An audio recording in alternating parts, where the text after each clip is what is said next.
Hello to all of the real progressives out there. Thank you all so much for tuning in today. I want to apologize for last week. We had some technical issues, meaning the show played a couple of days late. I was out of town and pre-recorded the show and was unable to get it up on Sunday as I wanted to. So thank you all for your patience and for tuning in last week, and we'll be back to Sundays here going forward. We have a fantastic show for everybody today, I think. We're going to discuss some updates on COVID. We're going to talk about some corruption that Joe Manchin's daughter was caught engaging in, a price gouging scheme on EpiPens.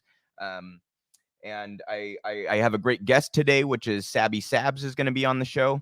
From Fred Hampton Leftists. Regular viewers will recognize her from maybe a month or two ago. She was on the show. We're going to talk about the 9/11 anniversary. We're going to talk about some stupidity from Candace Owens about socialism. All sorts of great content for you guys today. We also have a video from More Perfect Union talking about some sweatshop labor that's happening in California. So I do want to start with COVID here. I just wanted to show you guys briefly this is courtesy of the New York Times. This is a graph displaying new cases. You can see that there was the major spike there last winter, and that we are kind of accelerating into another spike here. Recent days have seen some slipping in the increase, which is a good thing. It means that less cases are coming up than were maybe a week ago. But just to show you that's new cases. Here's the chart tracking deaths. And then we also have a chart here tracking hospitalizations, which looks quite concerning as well. So I think everybody needs to take this incredibly seriously. And I am growing increasingly frustrated with people who refuse to, and in refusing to, decide that they are willing to put their fellow human beings at risk. So as we come into winter and as we have new strains, the Delta variant obviously is wreaking havoc and kind of dominating all over the world. But we also have new strains coming up that I want to talk about here, or variants rather. And some of you may remember when we were talking early on about vaccinations, one of the reasons that it was so important to waive the IP rights to go forward with the TRIPS waiver and ensure that these vaccines were reaching impoverished countries as well as the United States and other wealthy countries, is that people who are unvaccinated or undervaccinated are likely to contribute to the creation of new variants, and sometimes those variants render our current vaccines useless or significantly less effective. So in refusing to get these vaccines out to impoverished countries, and the crowd in this country which refuses to get the vaccine, period, out of ignorance, we have contributed to the creation of variants that make it much more likely that this will be something we have to deal with for the long term. I want to show you guys a thread here. This is from Eric Feigl-Ding. He is an epidemiologist, as you can see there, and health economist, senior fellow, former 16 years at Harvard, Johns Hopkins alum, etc. So this is what he does, is study viruses. He says, bad news on Mu variant. This is a new variant called the Mu. Japanese scientists say Mu variant is highly resistant to sera from convalescent and vaccinated people. Direct comparisons of different spike proteins revealed that Mu spike is more resistant than all other current variants. And you guys can see the chart there comparing it to other variants among vaccinated people and those who have already had COVID and therefore have antibodies. The Mu variant started in Colombia, but is already worldwide, including in the US and UK. In Colombia, how fast did it dominate? Pretty fast, but Delta variant is catching up with it too. And you guys can see there that the different colors represent different variants of COVID. He specifies here in the UK. Where is it in the UK? It popped up everywhere despite Delta domination, so it's kind of spread out all throughout the UK. The Mu coronavirus variant has been recorded in 49 US states, with Florida and California reporting the highest numbers of Mu infections, also quite a lot in Alaska. Only 1% of COVID samples across the U.S. contain the Mu variant, while the Delta variant represented 99% of cases. Mu is not an immediate threat, said Fauci in a news conference, but scientists will be keeping a very close eye on it. This variant has a constellation of mutations that suggests that it would evade certain antibodies, not only monoclonal antibodies, but vaccine and convalescent serum-induced antibodies, Fauci said. My take: While mu is more resistant, to antibodies, it may not spread as fast since contagiousness transmissibility is not the same as antibody resistance. Delta is still king worldwide, but what I'm watching out for is signs if mu makes inroads or not in any country over Delta. The WHO agrees that mu needs attention. They warned about it last week as a new variant of interest and admit it has potential to evade immunity from previous infection or vaccination. That's the part that I want to underscore.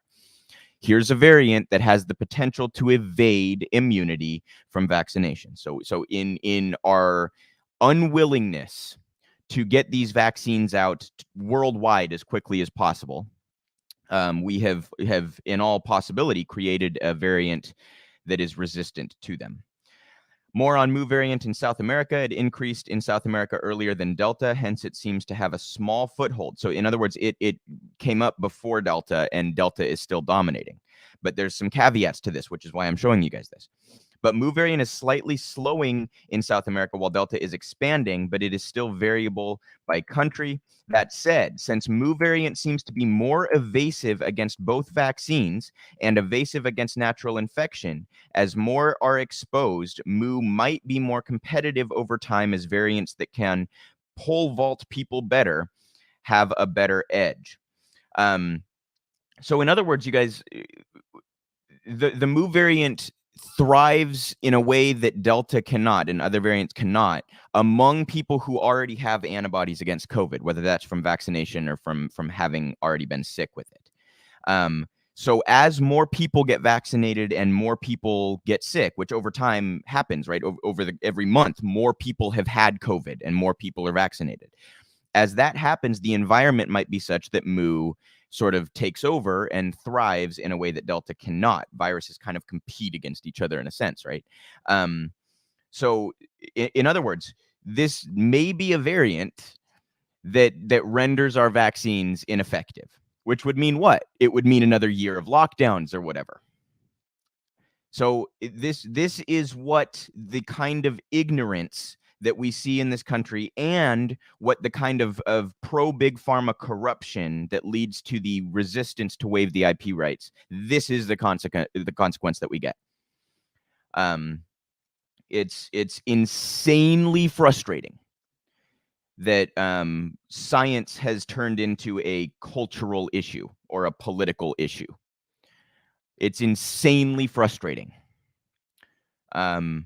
This whole ivermectin trend, and the way, by the way, that it's been reported on in quite a polarized and unhelpful way, right? There is obviously a human use for ivermectin. You can get it from a doctor if you really need it. But that's not how a lot of people are using it. They're using animal versions of it, and they're using it in ways not directed by their doctor. They're using it in ways directed by some dipshit on Facebook or YouTube tells them to. And this is like this overall mentality of opposing science is deeply, deeply problematic to me. I take a serious issue with those who refuse to view the world in a rational and reasoned and skeptical way, a scientific way. Those who will buy into this kind of absurd conspiracy theory because they would prefer it to reality. There's part of me that really literally does not understand. I understand some of the institutional distrust. That part I'm all on board with. I don't trust Pfizer. I don't trust Moderna. I don't trust the CDC or the FDA. Okay. But when hundreds of millions of people have been vaccinated and it's been demonstrated to be effective, I don't understand why people would still resist it. And I similarly don't understand why world leaders would choose the profits of Pfizer and Moderna and Johnson & Johnson over lives of human beings all over the world, and over our ability to get back to regular life. Because if we continue to lag in our vaccination efforts, then these variants are going to come up, making those vaccines ineffective, and we're going to have to go right back into lockdown and develop new vaccines, and this could just be a perpetual cycle. So I wanted to make sure to start on COVID here, because it's still an issue. And we're almost 2 years in. November of 2019, the first cases were reported in China. We're almost 2 years into this, and we still have people that are resisting the ways by which we could actually halt this pandemic, or actually at least combat it, stall it, bring it down to a level that is feasible, that is livable. And that's just really too bad. So please take COVID seriously. Please, for your sake and for everybody else's sake. Please take COVID seriously. I don't know how to impress upon somebody that they should care about another fucking human being. This isn't about personal responsibility. This isn't about you choosing whether or not to get a vaccine. A vaccine is a public health issue. When you choose to behave recklessly during a pandemic, and then you potentially spread the virus to somebody who might be elderly or who might have immune compromised or whatever. Now, the Delta variant, by the way, is killing kids. A 4-year-old just died in Texas from this. So you might give it to somebody who cannot be vaccinated because they're under 12, or you might give it to somebody who's a senior and is more susceptible to long-term effects from it. To basically just say, no, fuck you, I get to make my own decision. I cannot relate to that. I do not understand that. And I wish that people would wake up and see what's happening and do their part to help our society quell this. It's just, I don't have words to express how absurd all of this has become. So I want to show you guys a quick clip here. This is from More Perfect Union. I feel like I tout them every single week. They're really fantastic. This is them talking about how some clothes are made in California, and it's effectively sweatshop labor. So we'll watch this clip, and then we'll come back and discuss. Esta semana, cuando cobré mi cheque, un trabajo que me pagaba 15 centavos. Pero porque fui a tomar agua, ya nomás me pagó a 12 centavos.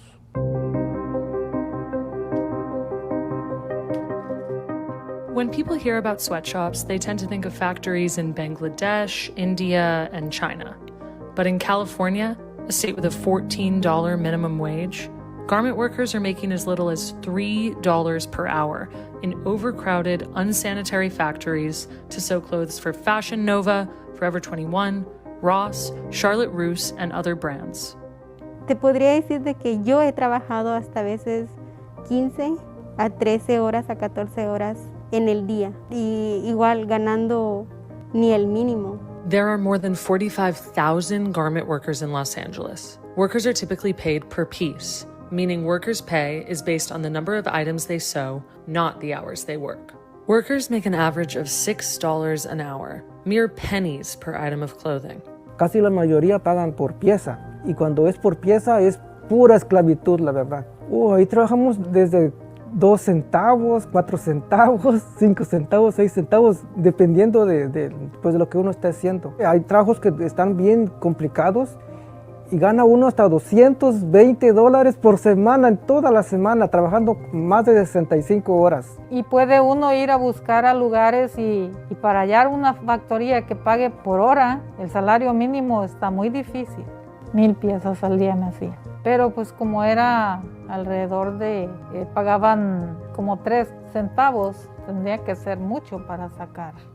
Garment workers lose an average of $600 each work week in wage theft, all while working in sweatshop conditions. En la fábrica hay cucarachas, moscas, sobre todo si usted va a una fábrica y ve donde se pasa el hilo, está lleno de caca de mosca. Entonces, y luego la basura, porque no barren. Cuando es uno por pieza, también tiene uno que trabajar desde que te sientas hasta que se termina el día.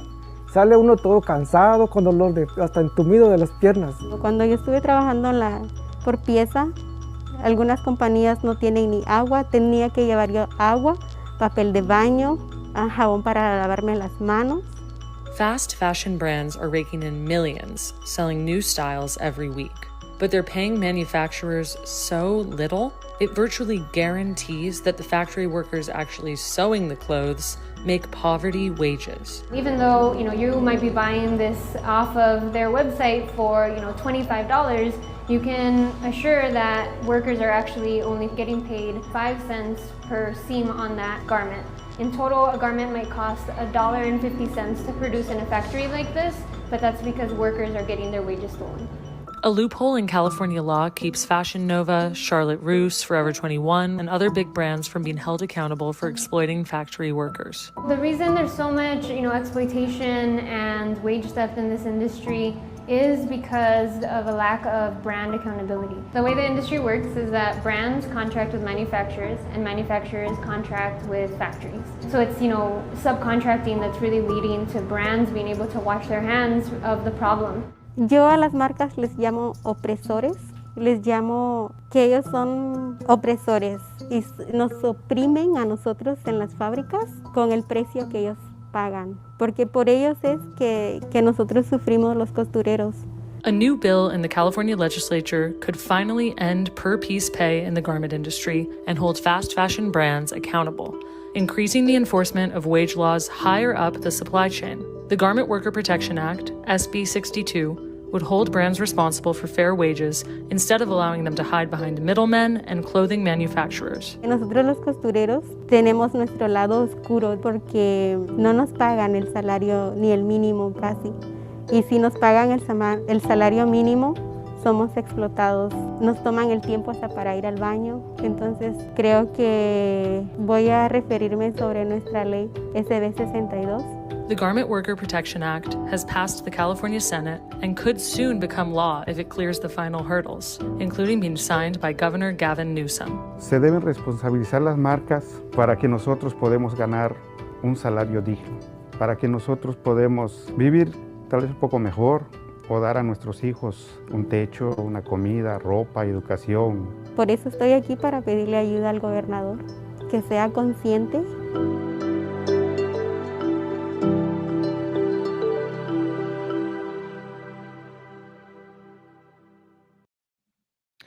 So great work as always from More Perfect Union that covers labor issues and all sorts, strikes, protests, demonstrations, and this kind of thing.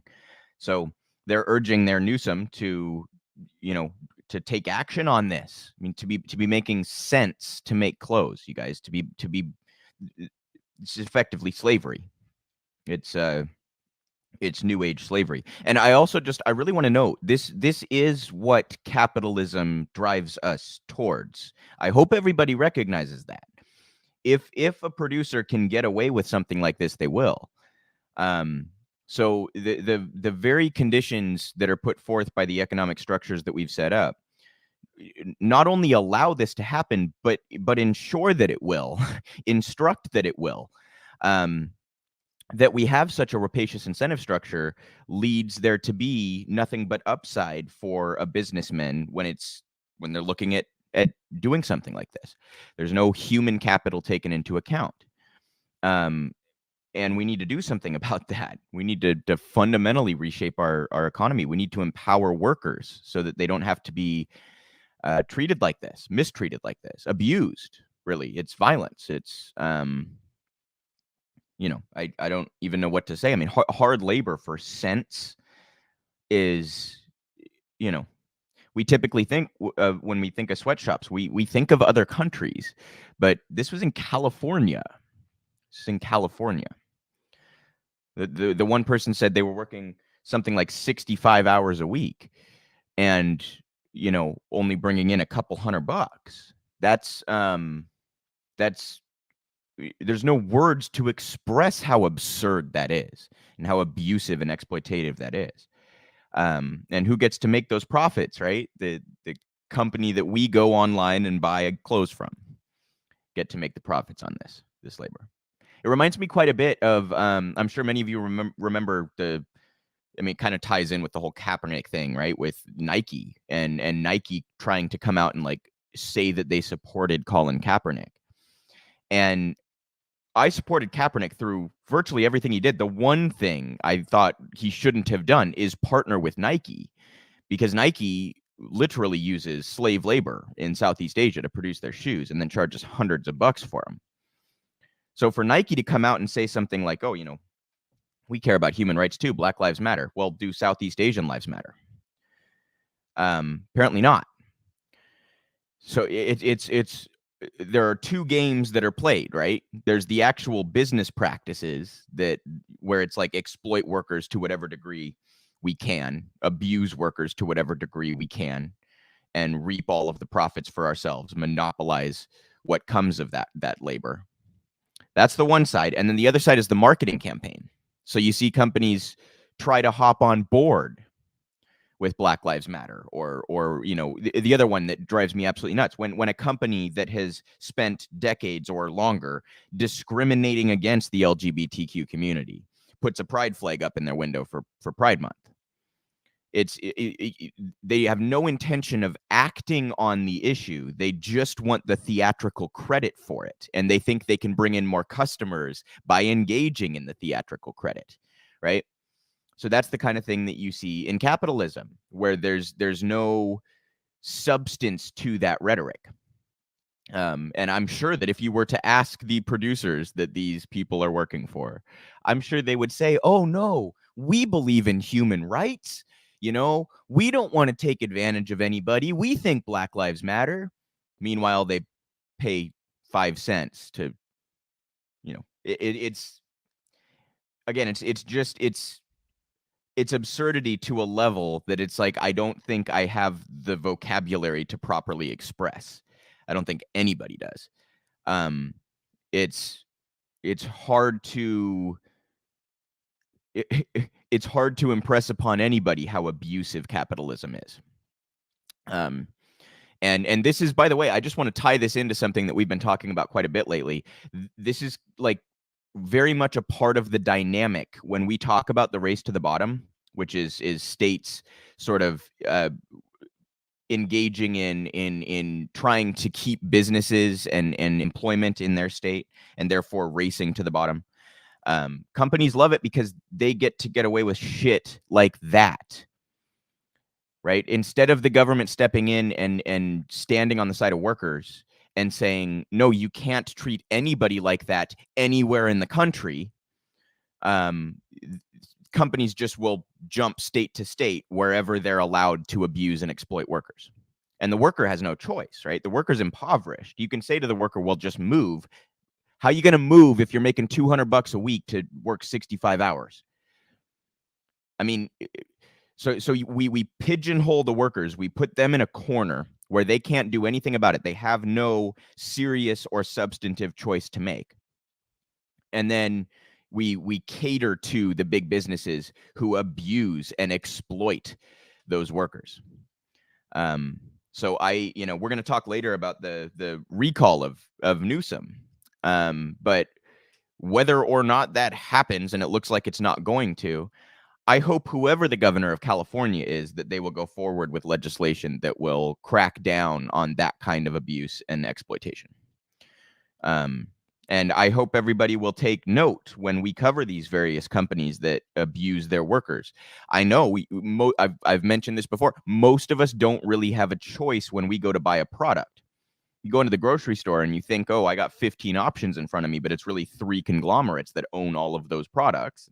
They all abuse their workers. You don't really have a choice. But wherever you do, I certainly encourage you to make responsible decisions.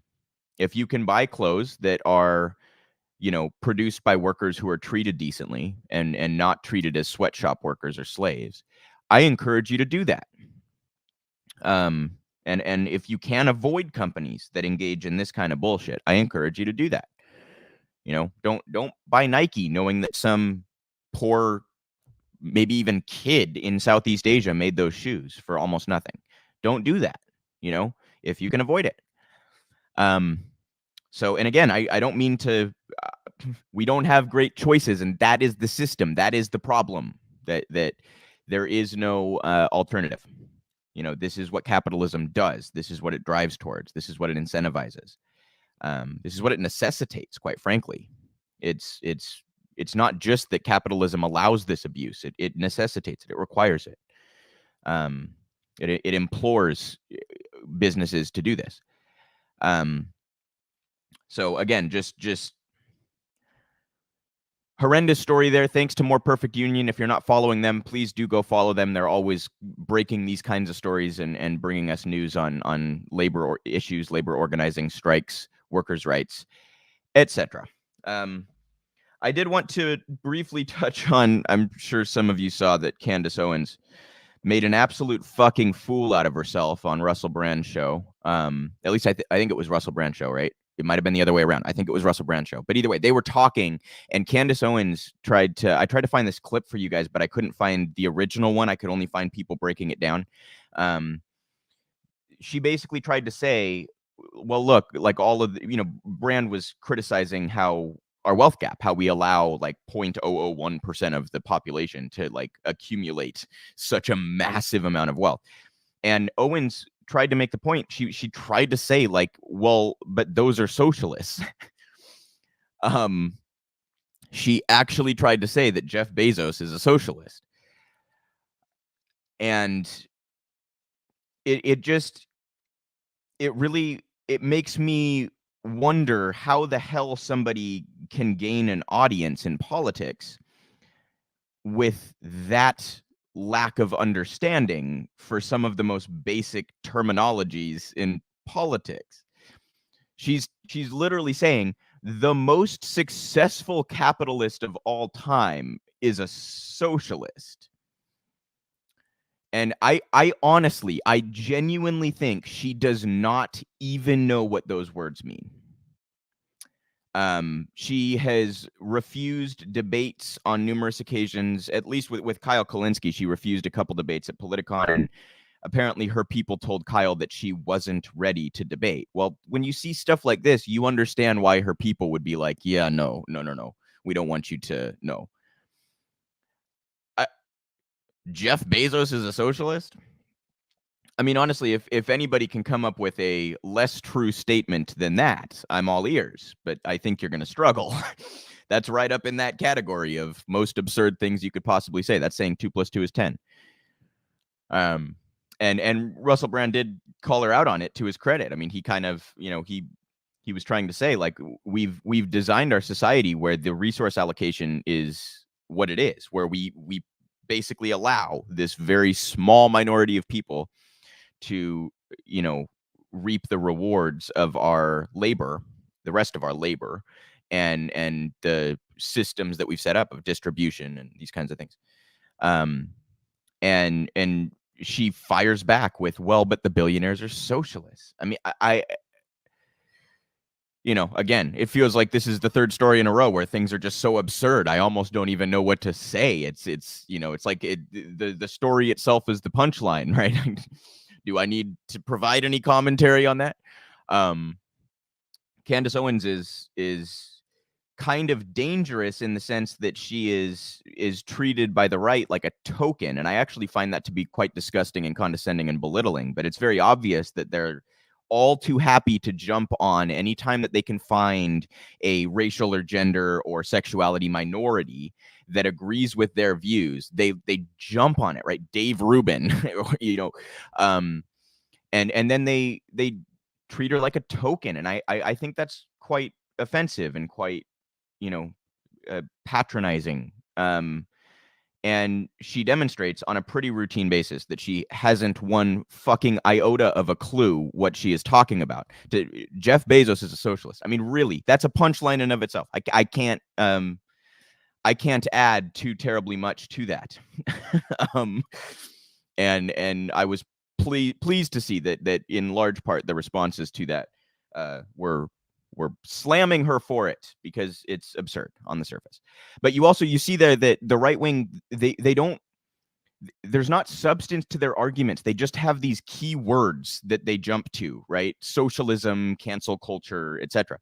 So when she can't come up with a substantive way to criticize the system that Russell Brand was pointing out, where all of our resources go to the very top, she can't. If she criticizes that, she's criticizing her own ideology. She can't do it. So she has to find some sort of way to tie it into the left. So she thinks all she has to do is say the word socialism, and then all the right wingers will just eat it up, right? And unfortunately, some of them probably will. But it goes to show you how shallow the analysis from individuals like Candace Owens really is. And how they're really just playing up to an audience and trying to build their own brand. So I thought that was worth noting, but sort of hilarious and sad all at the same time. So at this point, I would like to bring in my guest today. Regular viewers will recognize Sabrina Salvati, better known as Sabby Sabs of Fred Hampton Leftists. Sabrina, thank you so much for taking the time. Hi, Luke. Thanks so much for having me on. So I wanted to talk to you a little bit about direct action. We have this, I've heard potential general strike on October 15th. And, you know, I would love to see that. I'm a little bit hesitant in terms of thinking that are we ready kind of a thing, you know, like, or are we too beaten down by capitalism to even be in a place where we can succeed in this kind of an endeavor? But I just wanted to get your general thoughts. What do you think a general strike would do? And how do you think we can go about organizing one in a way that it would be as successful as possible? Absolutely. So the October general strike is scheduled for October 15th. They've actually changed the name, and there's an organization that is responsible for this now. I'm going to be giving more updates about that this week on my show. But some of the demands that they're asking for universal health care for everyone. They're asking for paid paternity and maternity leave, which we don't have that guaranteed for people in this country as well. They're asking for a $20 minimum wage. Now, I think that should actually be higher, in my opinion. So those are some of the demands that they have. And what they're asking that we could do is either, walk out on your job at October 15th, starting October 15th. I know a lot of people cannot afford to do that because they need their health insurance, and their health insurance is tied to your job. Another reason why we need universal health care for everyone. But if you cannot do that, another thing that you can do is to abstain from all economic activity, more so these larger corporations, like not buying from Amazon, not buying from Walmart. I've actually advised people, if you have an Amazon Prime subscription, to get rid of your Prime subscription. Amazon makes a lot of money off of that alone because it's like $100 a year now. It used to be a lot cheaper.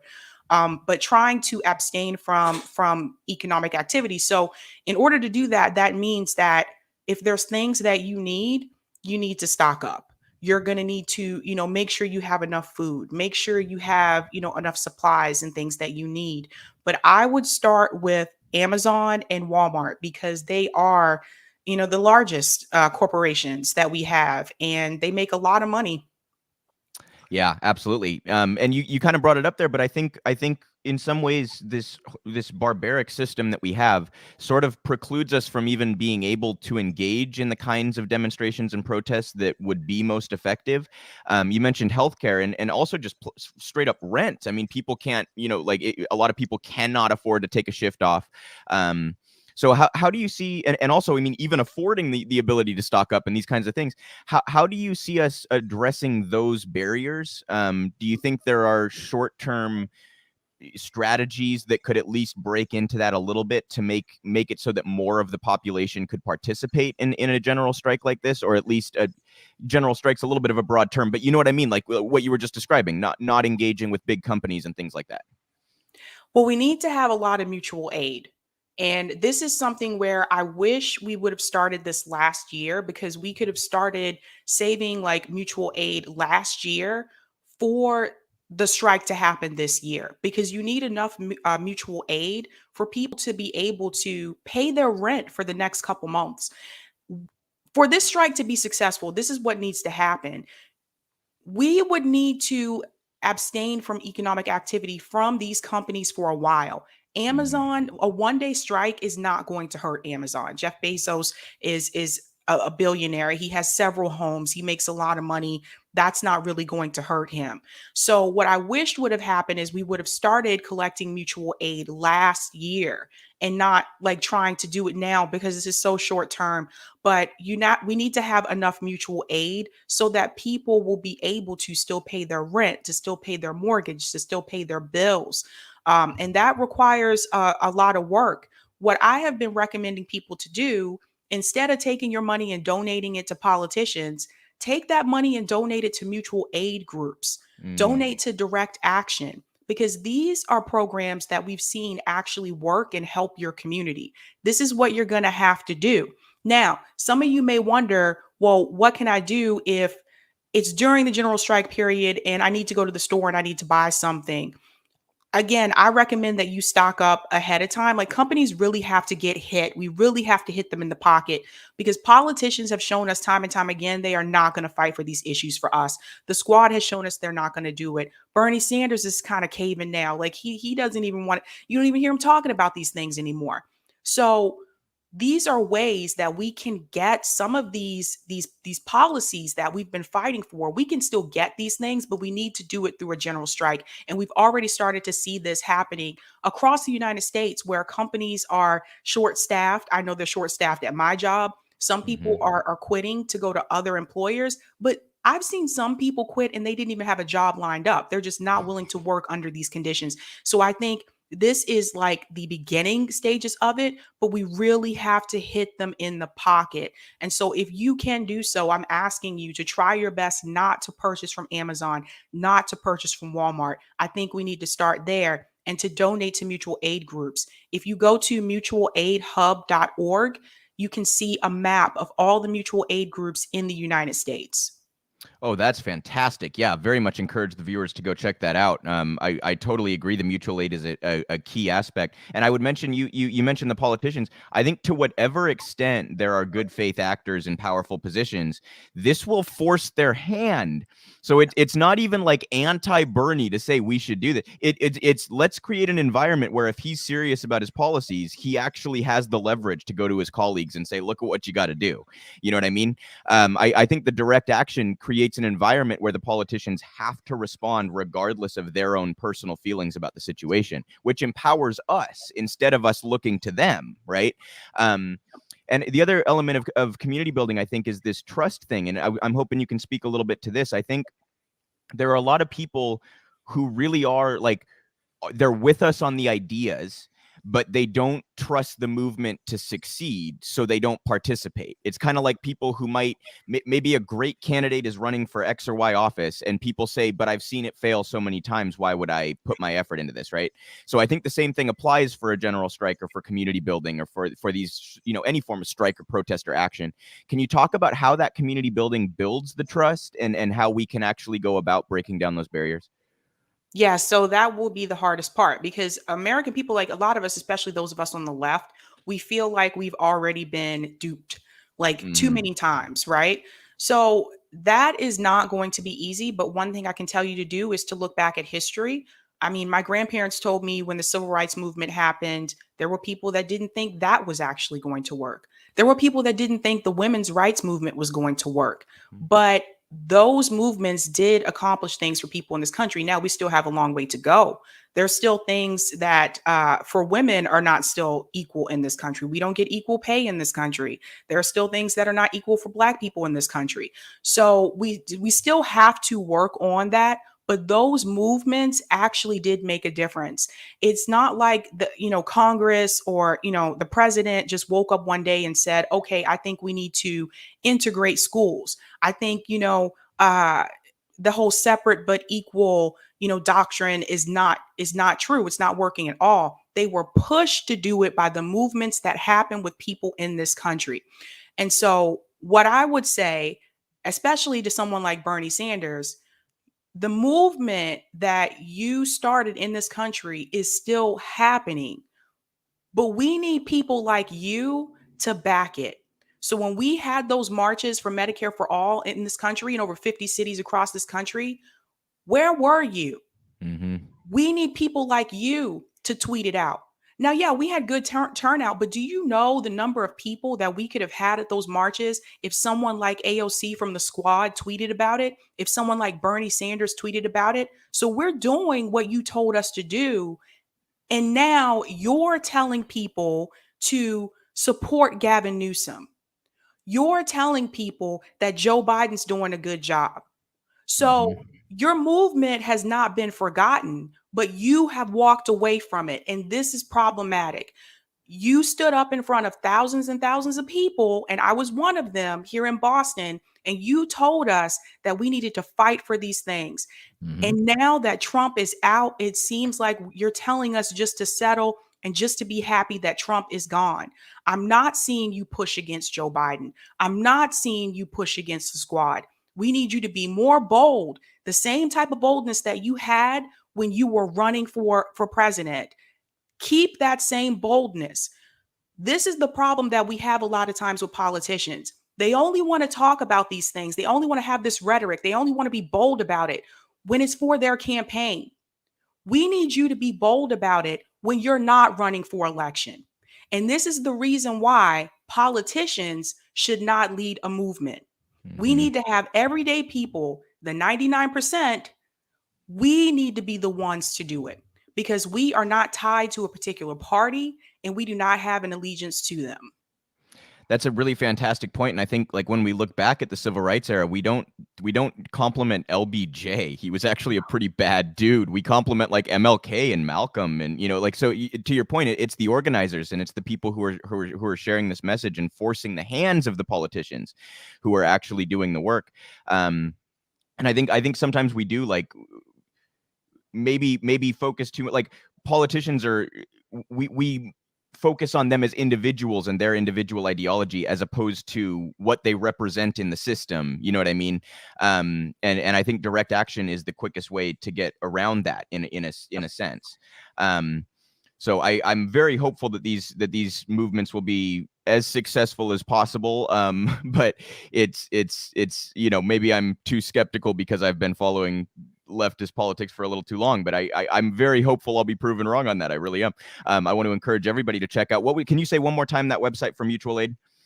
Yeah, it's mutualaidhub.org. Okay. Perfect. Yeah, really encourage everybody to check that out. Find a way to get involved in your local community, and this is how we build for the future.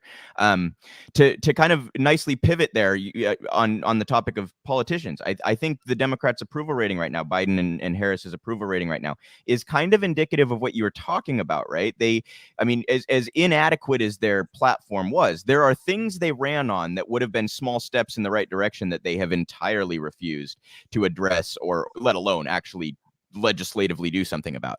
So I'm curious if you can talk about, Biden had arguably the worst month approval rating wise that any president has had in decades in August. Can you talk a little bit about how the people kind of wear out when you say you're going to do X, Y, and Z and then you don't?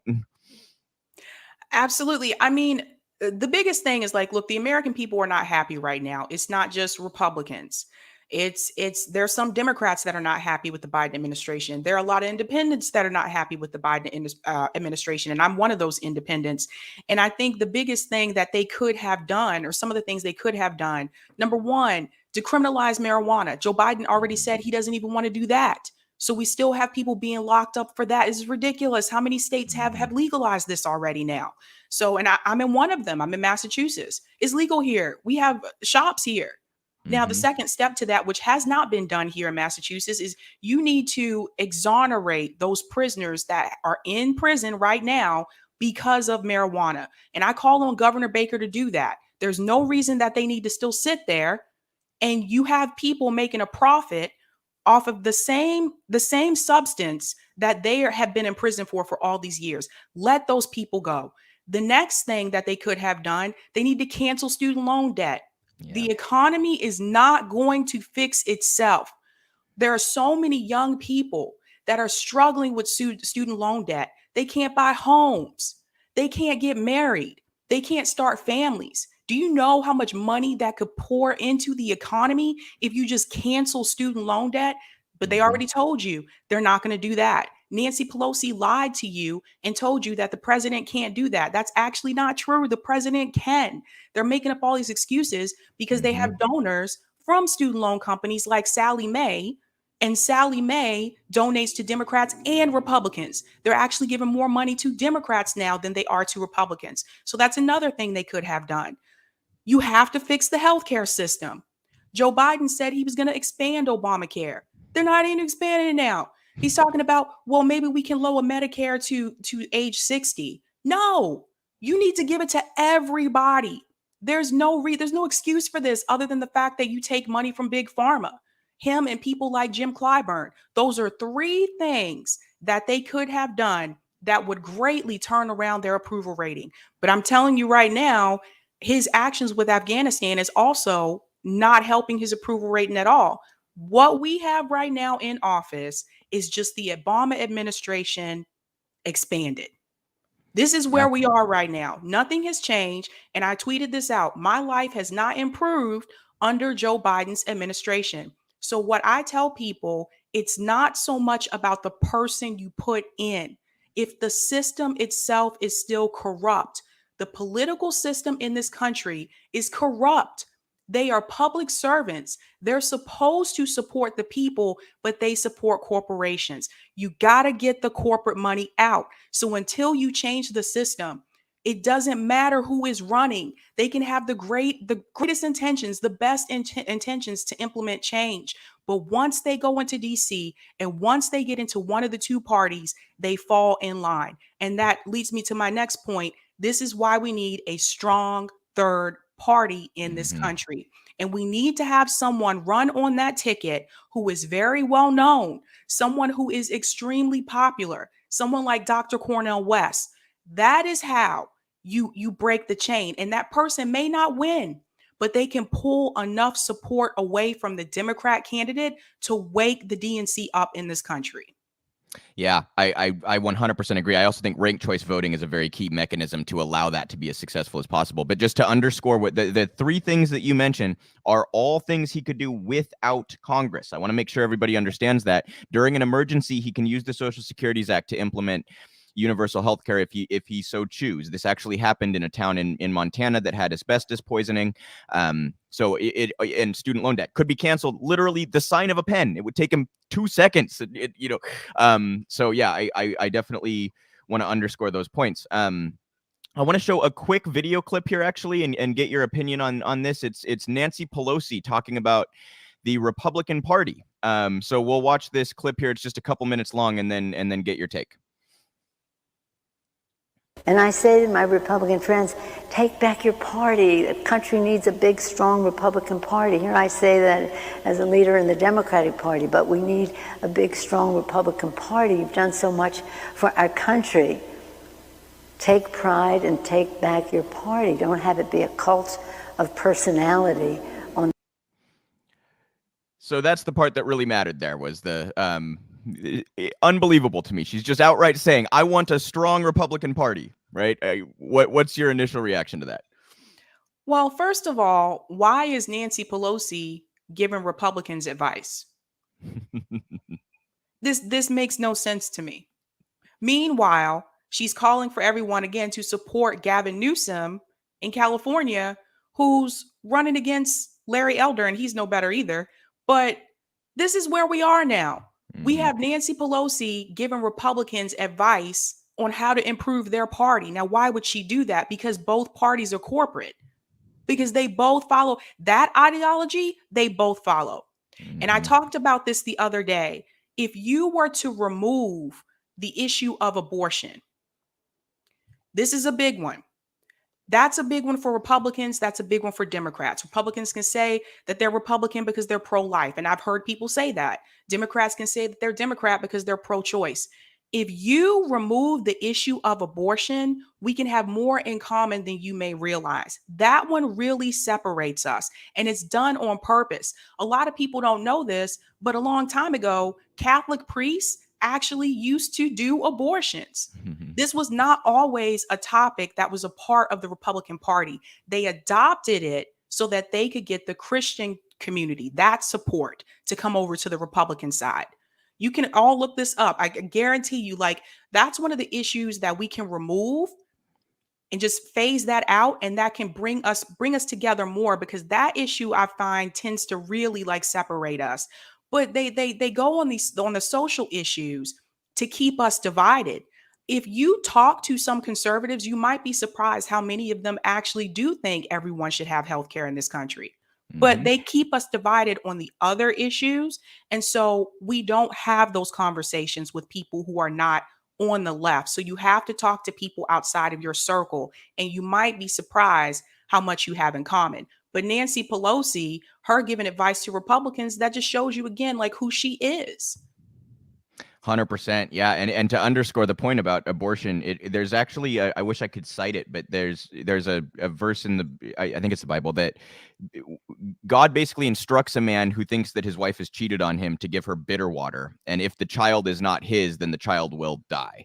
So that's God instructing an abortion. So for someone to say, I oppose abortion because I'm Christian, is kind of inherently, but it's Ben, to your point, that's a political play. That's I'm going to use this issue as a wedge issue and divide people up.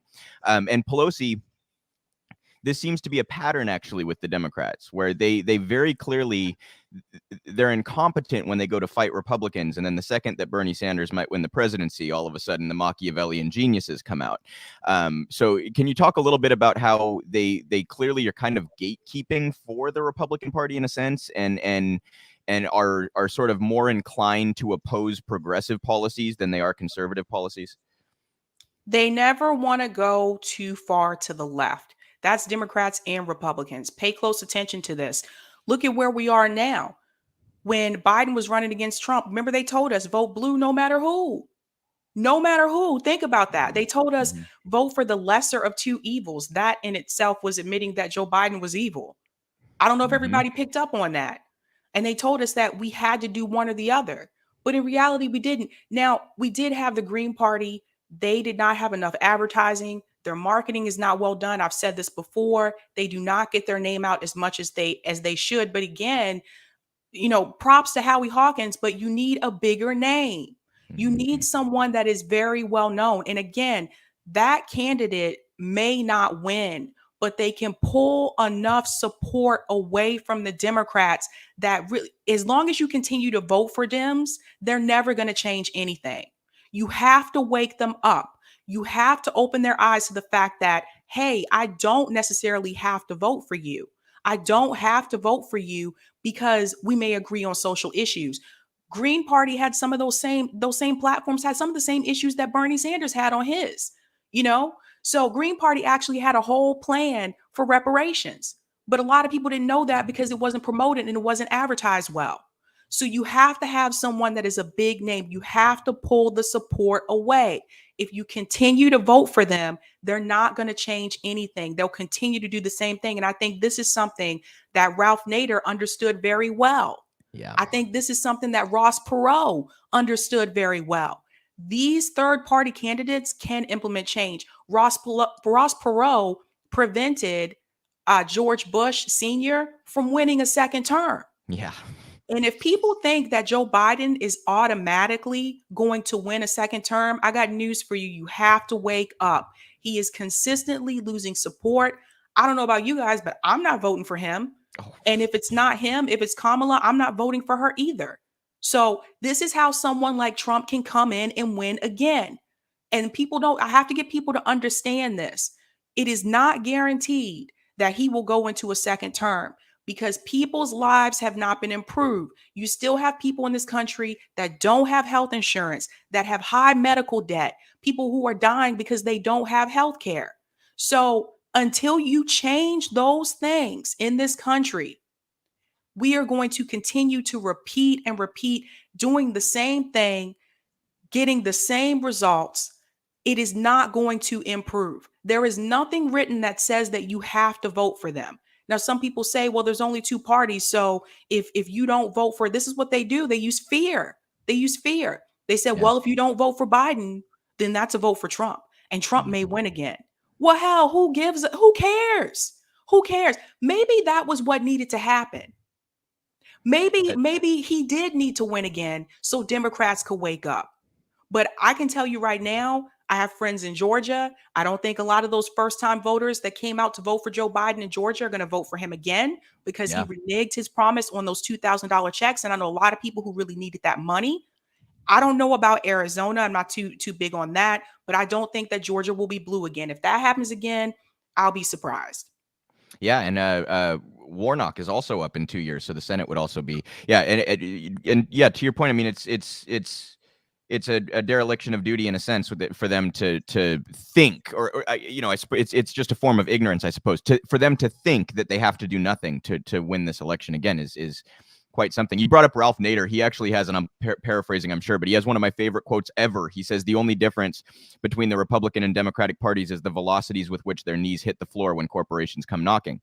And I really like that take on it, is as opposed to saying that one engages in corruption and the other does not, right? It's I wanted to ask you, how much do you think the media plays into this?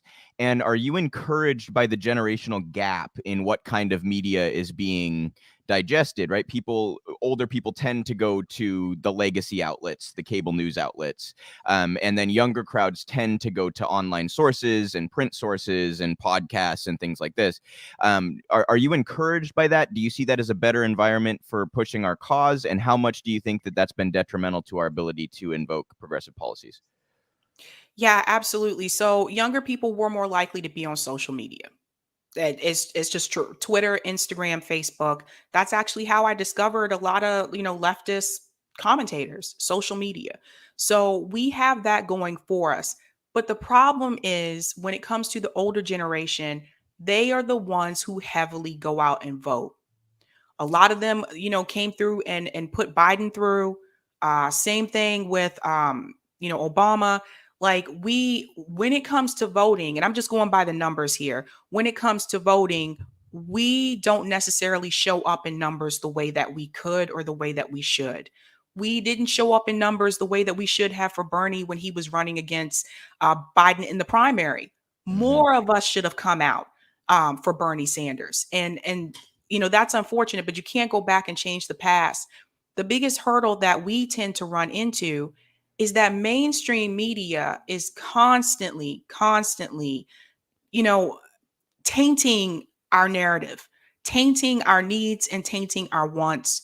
They will say things such as they want to take your health care away, which is obviously that's not what we mean when we say Medicare for all. We want everyone to have health care, but they're the ones that older generation is more likely to see. I'm not more likely to sit down and watch MSNBC, CNN, Fox News like that. I'm more online, but we have to find a way to reach people in the older generation. We have to get our message out to them because like I said, they're the ones that are more likely to go out and vote. They show up more so in numbers. Mainstream media is our biggest hurdle. And the truth of the matter is, they are not going to have many people like us on. This is why you don't see someone like Jimmy Dore on CNN. They're not trying to have him on. So he has to go into Fox News, which is they give him that platform to get that same message across. But they don't want people to hear that. They don't want people to hear, well, yes, actually Medicare for all would be cheaper. They don't want people to hear that. Even when Bernie was running and he tried to talk about these issues, a lot of times when he'd go into the details, they would cut him off. They would make it seem like he was being radical, that this would never happen. They would say, there's no way we can afford this. And they leave it at that. Now, that's kind of on Bernie because I felt like Bernie should have pushed back more. I felt like he should have been more vocal about the things that Biden has done as a politician throughout his career. He waited too late to do that. And that's just my take because a lot of people in the older generation were watching those Democratic primary debates. I felt like Bernie should have came after Biden and start hitting him earlier on, not waiting until the end when it was just him and Biden and then saying, oh, well, you're responsible for NAFTA. You sent all these jobs overseas. By then it was too late. You should have been doing that from the very beginning. But what we have to understand is online community is growing. There's more platforms coming out. There's also Rockfin, there's Odyssey, and more in the works. So we have to continue to grow the online community. And we have to find a way to bridge that generational gap because the fact is, like I talk to my parents are more likely to watch mainstream news. Yeah.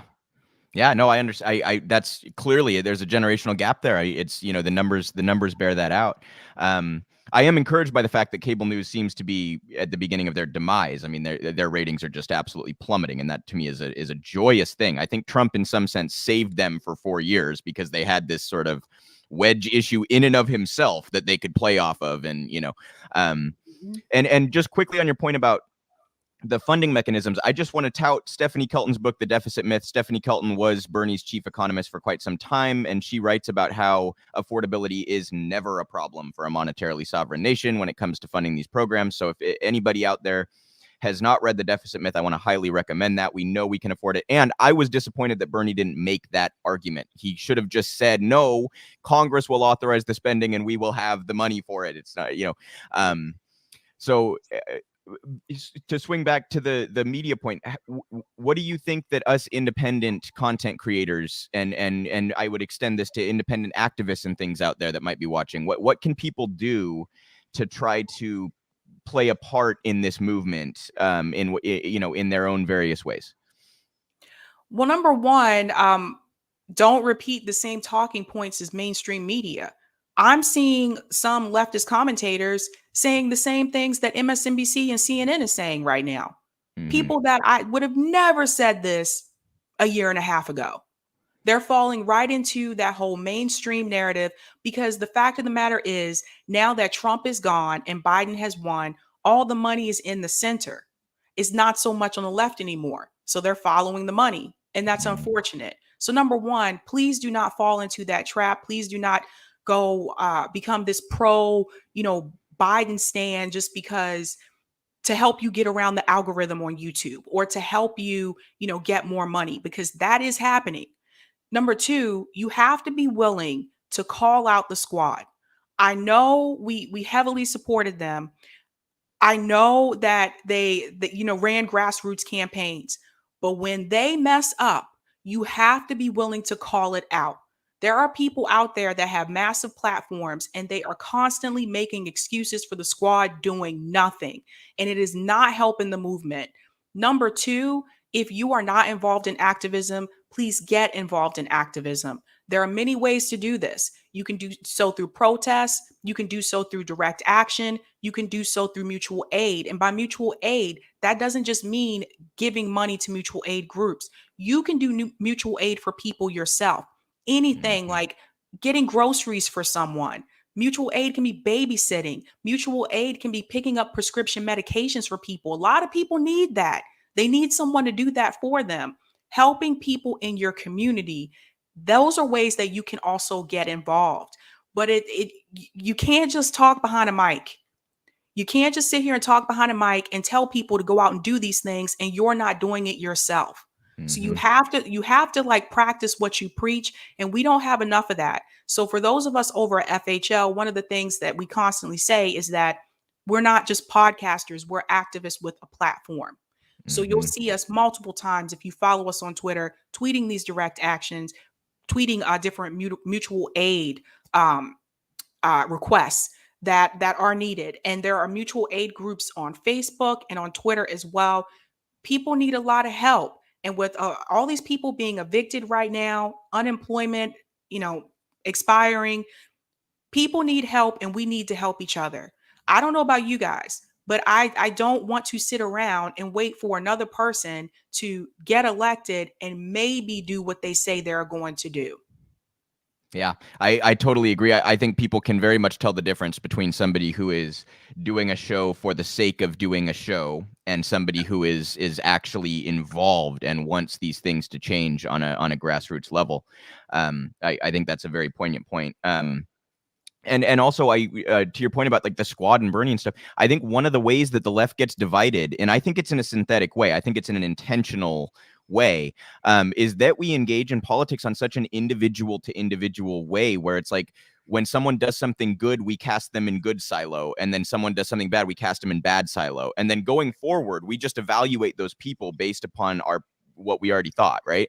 So to people who will either defend the squad in all instances or criticize them in all instances, I really want to encourage people to engage with some nuance. Like when they screw up, criticize them. That should be the case for everybody. The example I've used before is I traveled around the country to volunteer for Bernie's campaign, and a lot of us volunteers were sitting there expressing our disappointment in the campaign he was running. We were still knocking doors for him. Like these two things can be true at the same time, and it seems like on the left we get divided by that kind of wedge edge issue. Can you talk a little bit about how we can get around that? Because I really genuinely think that's one of our biggest hurdles. Is even you mentioned Jimmy Dore. Jimmy now has become in his own way a divisive character, right? Where people have their good or bad opinion about him and then work backwards. And it just seems like it totally poisons any substantive discussion or rhetoric on the left. So I personally don't think that Jimmy is divisive. I think what is happening is that some people don't like the fact that Jimmy is saying things that they know deep down to be true, but they don't want to say it because it messes up their money. Mm-hmm. And this is the reality of it, folks. There are some people that will only use these talking points if it benefits them on a financial level. That's just the reality of the situation. You got to call it out for what it is. Yeah. Now, that being said, in order to bring people together, I can tell you on my end, what I need to happen is I need for people who are, especially people who are wealthy, to understand that when we were all in this together fighting with Bernie and we said, yes, we need to have these policies implemented, there are some of us that really need those things. And then there's a group of us that doesn't need those things. Those that are wealthy, that they don't need health insurance, they don't have any student loan debt, so they don't need student loans canceled. They don't need the things that they told us to fight for. So when Biden won, they were able to sit back and just go back to brunch. Mm-hmm. Some of us can't go back to brunch. Some of us have more of a sense of urgency. And I think that is the big difference. So what we would need for them to understand is that those of us who urgently need these things to happen, we need them to respect that and to stop telling us that we're the dumb left because we're still fighting for these things and that we need to get behind another politician who, again, like I said, may or may not try to implement these policies. Some of us don't have that time. You still have people in this country, even though, the jab has come out, people are still dying. People are still dying from this. The pandemic is not over. And I want people to understand that. I want you to go into some of these hospitals, go into the ER and see how crowded they are right now. I want you to understand what it feels like to get a medical bill for thousands of dollars. And that includes some people who have insurance. You have people who have insurance in this country and they're still getting expensive medical bills and have a lot of medical debt. Insurance does not cover everything. What we need them to understand is that we still need these things and we don't have time to wait. And so for you to tell us to be patient, to give it time, to follow the process, that is not okay with us. You cannot continue to tell us to sit back and just wait. You may be able to sit back and wait because you're wealthy, you're comfortable, you're all set. So if you really want to be an ally, if you want to stand in solidarity with us, you need to continue to help us fight for these things, even though you don't benefit from it. And that is the hardest part. If you're only willing to fight for something, if it's going to benefit you financially, or if it's going to benefit you, on a personal level, then that's not being an ally. That is not standing in solidarity. And that's what we need to happen. Yeah, it's the hyper individualism, right? The people who don't want to fund education if they're not going to go to it, or if their kids aren't going to go to it, or whatever it might be. It's that hyper individualistic mentality. And this kind of goes back to a similar question I asked earlier. But what do you say to people who, I think reasonably in many cases, are just so beat down by all of this that they no longer feel the desire to participate at all? And I mean, some of these are people who desperately need the help that would come from it, right? And yet they're just so beat down by the system. They have so little belief in our ability to actually affect change. And I mean, it never comes fast enough, right? So what do you say to the people who just get beaten down by that and start to kind of check out? I think that if you continue to try to do this through electoral politics, I think you'll continue to be beaten down because politicians have disappointed us time and time again. I think my first tough disappointment was Obama. That one really hit me. And it still took me time to realize that they're all the same. And like I said, they may have good intentions when they're going in, but you have to look at who is contributing to them. You have to look at their donor list. You can pull this up on Open Secrets. You can see this yourself. See who's donating to them, because that's who they're going to serve when they get into office. Now I say that, and we had the squad come in and they ran grassroots campaigns, and they didn't take money from those like big corporations, but again, they went into the two-party system, and once they got into DC, they just fell in line, and they're behaving just like the establishment Democrats. So for me, I've said this before, the system itself has to change. It's not about the person. So if you continue to support them, they have no reason to really change. You're basically telling them, okay, go ahead and do what you do. So my advice to people, again, is we have to do it with each other. We have to do mutual aid. Worker co-ops is another thing that we can do. We have to take responsibility for ourselves and helping each other, because these politicians are not going to do it. Just remember, they have to get paid too. And all they need is 5 years. 5 years. You get a pension, you get speaking fees, you get a book deal. All they got to do is ride it out for 5 years, you guys. But we have to stand up, and we have to let them know that we are not happy with what is going on, that is not okay with us, that it's not enough to have to say that you're progressive and to not fight for progressive policies. The squad has had multiple opportunities to do this, and they chose to vote the other way. And now we see that just as Democrats has dark money, it's all corrupt. Yeah. This is why I tell you, you have to change the system. If we cannot change the system, then we have to look out for each other, and we have to support each other. And the best way to do that is through general strikes, through mutual aid, and direct action. Yeah, and in a grand irony, that lifelong pension for presidents and members of Congress, it was actually put in place to try to avoid corruption, right? You maybe you don't have to participate in the revolving door if you have a lifelong pension, which kind of makes sense on the surface, but it clearly does not play out that way. What do you think is? I've heard. I think it was Jay Buffont that said 80-20 balance, something like that. What do you think about like where our efforts should go? Or another way of asking it, maybe, what would be your litmus test to support somebody running for office and actually put energy into that or time into that? Like where I think this is a big debate among the left, who's worth it and who's not, right? And in what case should we be putting our efforts to organizing, and in what case might we take some of those efforts and resources and put them towards a candidate? Absolutely. So I personally cannot support you if you're running Democrat or Republican. And I never thought I would say I couldn't support a Democrat, especially if they were running grassroots campaign. For me, you got to be third party at this point. That's how it's got to be for me. And in reference to the 80-20 rule, 80% should be focused on direct action mutual aid. We are doing the opposite. We've been doing the same thing for years, you guys. We've been putting 80%, sometimes 90, sometimes 100% into electoral politics. And all the other stuff like direct action, mutual aid, that's kind of fallen by the wayside.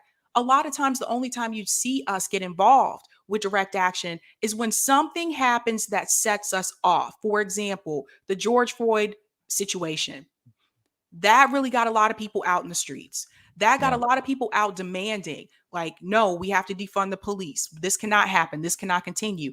And I can go ahead and guarantee you, I'm going to go ahead and put this on record. Had it not been for the thousands and thousands of people who protested across this country and across the world in other countries, do you guys think that Derek Chauvin would have been found guilty? Because I don't. I don't think he would have even been charged. No, I've seen these cases so many times. So again, it took the people coming together and rising up. If we could have only had those same numbers, thousands and thousands of people marching out in the streets for cancel student loan debt. We can still do that, by the way. Universal health care. We can still do that, by the way. We need to do it ourselves. We have to demand it. They are not going to do it for us. You have to put pressure on Joe Biden. You have to put pressure on the squad, because right now, before they kept blaming Mitch McConnell for everything. Well, you can't blame them now. Now they're blaming Joe Manchin. It doesn't matter who it is, you guys. It's like Glenn Greenwald said, it's the rotating villain. They'll find somebody else to blame for the reason why they can't do it. They were never going to do it to begin with. And that's what I want people to understand. But we have to put the 80% should be on direct action, mutual aid. If you want to engage in electoral politics, that should be the 20%. It should not be the other way around. And we've been doing it this way for so long, and we've donated a lot of money to candidates, and it is not working. We are not getting the things that we've been asking for, we've been begging for. It's 2021, and we still don't have healthcare for everybody in this country. Yeah, to your point about Chauvin, the initial report said that Floyd had died of natural causes in custody, was the way that it was put. So I don't think, I'm blanking on the woman's name. She was only 17 when she recorded the incident, but I don't think if she doesn't pull her phone out, I don't think that Chauvin gets charged for that. I don't think it becomes what it became. And also to the point about not just sort of granting your support to a politician because of the party that they're in or because you supported them initially. Biden's tanking approval rating, I think, if anything, is going to force him to do a halfway decent thing. Having a horrible approval rating and worrying about your reelection is what might actually do it, right? Now, I'm not sitting here complimenting Biden, but I'll be thrilled if he cancels student loan debt. I don't care who does it. I want it done. You know what I mean? So can you talk about how being critical of these politicians and keeping up those narratives can actually work to sort of bolster the organizing and the activism and force their hand in whatever way might even be possible in our current system? Absolutely. We cannot treat the politicians like celebrities. Mm-hmm. That's been happening, and that has to stop. That's a big one. You have to look at the issues. And one of the things that I wish did not go away, you don't hear about this much anymore, but Ice Cube had a contract for Black America. He talked about it on CNN. He talked about it on several channels. Biden was supposed to meet with him after January. Remember, that was what he said. Like, I'll sit down with you, after he's elected. Mm-hmm. We don't hear anything about it anymore. So we have to continue talking about these things. We have to continue criticizing Joe Biden for this. We have to continue putting pressure on them and calling them out for the things that they promised that they now said that they're not going to do. It isn't just enough to be happy that Trump is gone, because I'm happy Trump's gone, but I'm not happy that Joe Biden is president. Right. Because I knew this would happen. I knew he wouldn't do any of this stuff. He's been a politician for over 40 years. And for people telling us that we need to be patient, we need to give him time. Again, dude has been a politician for over 40 years. Mm-hmm. He's not going to change. He's showing you who he is. He doesn't, like I said, he doesn't even want to decriminalize marijuana, which actually has support of Republicans as well. Mm-hmm. So all that bipartisan talk that he gave, that he can work across the aisle, how's that really working out? Because that's an issue that both conservatives and liberals approve of, and he still doesn't want to do it. So you have to ask yourself, what has he really done that has benefited people in this country, especially that's benefited Black people in this country? Yeah. I mean, he wrote all the crime bills. Yeah. He hasn't done anything to try to change that. Yep. Yeah, and actually on that point, I want to ask you about this. It's certainly not my issue to speak to, but I'm curious what your opinion is on Biden. Seemed to be kind of deemed by the media to be like a very pro civil rights, pro Black community candidate. And I mean, I remember covering, this must have been almost a year ago, 9 months ago, something like that, when he basically chastised Black leaders for demanding something of him, right? Like, and it wasn't even, they were pretty tepid demands, and he chastised them and said, no, I'm as pro-Black a president as there's ever been. And I mean, it was horribly condescending and belittling, and characters like Jim Clyburn, who tried to frame him as though he's, somehow a hero for the Black community. Can you talk about like, how do you interpret that messaging, and how do you think that progressives can break through some of that? Because it does seem to be widely believed by a large portion of the population. Yeah, you have to definitely go back and look at his political history. Joe Biden said he didn't want his kids to go to school in a racial jungle. Mm-hmm. He was not for integrating schools. Mm-hmm. Like, this stuff, you can still pull this up on YouTube. These videos still exist. Joe Biden heavily push the crime bills. And another thing I want to add to people, or want to add to this to make people very aware of, did you know that the Congressional Black Caucus also pushed Joe Biden's crime bills? So again, they want to continue to fund the police state. Joe Biden has been complicit in this for years. Look at what he's just done. The bill, the George Floyd Policing Act, actually gives more money to the police. So Yep.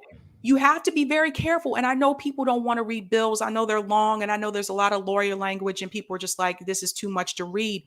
But I highly encourage that when they introduce these bills, that you read them. You can look at them online. They're available, because every now and then there may be clauses in there that the title makes it seem like they're doing something positive.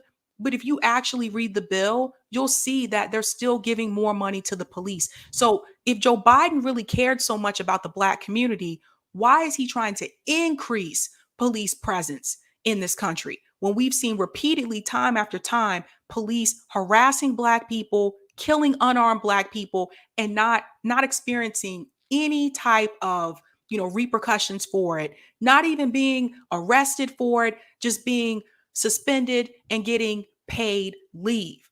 So Joe Biden is complicit in the police state in this country. So I don't think that, number one, is not helping out Black people. The other thing about Joe Biden is people have to get this out of their head. Just because Joe Biden was Obama's VP does not mean that Joe Biden really cares about Black people in this country. This is the equivalent to someone saying they're not racist because they have a Black friend. Mm-hmm.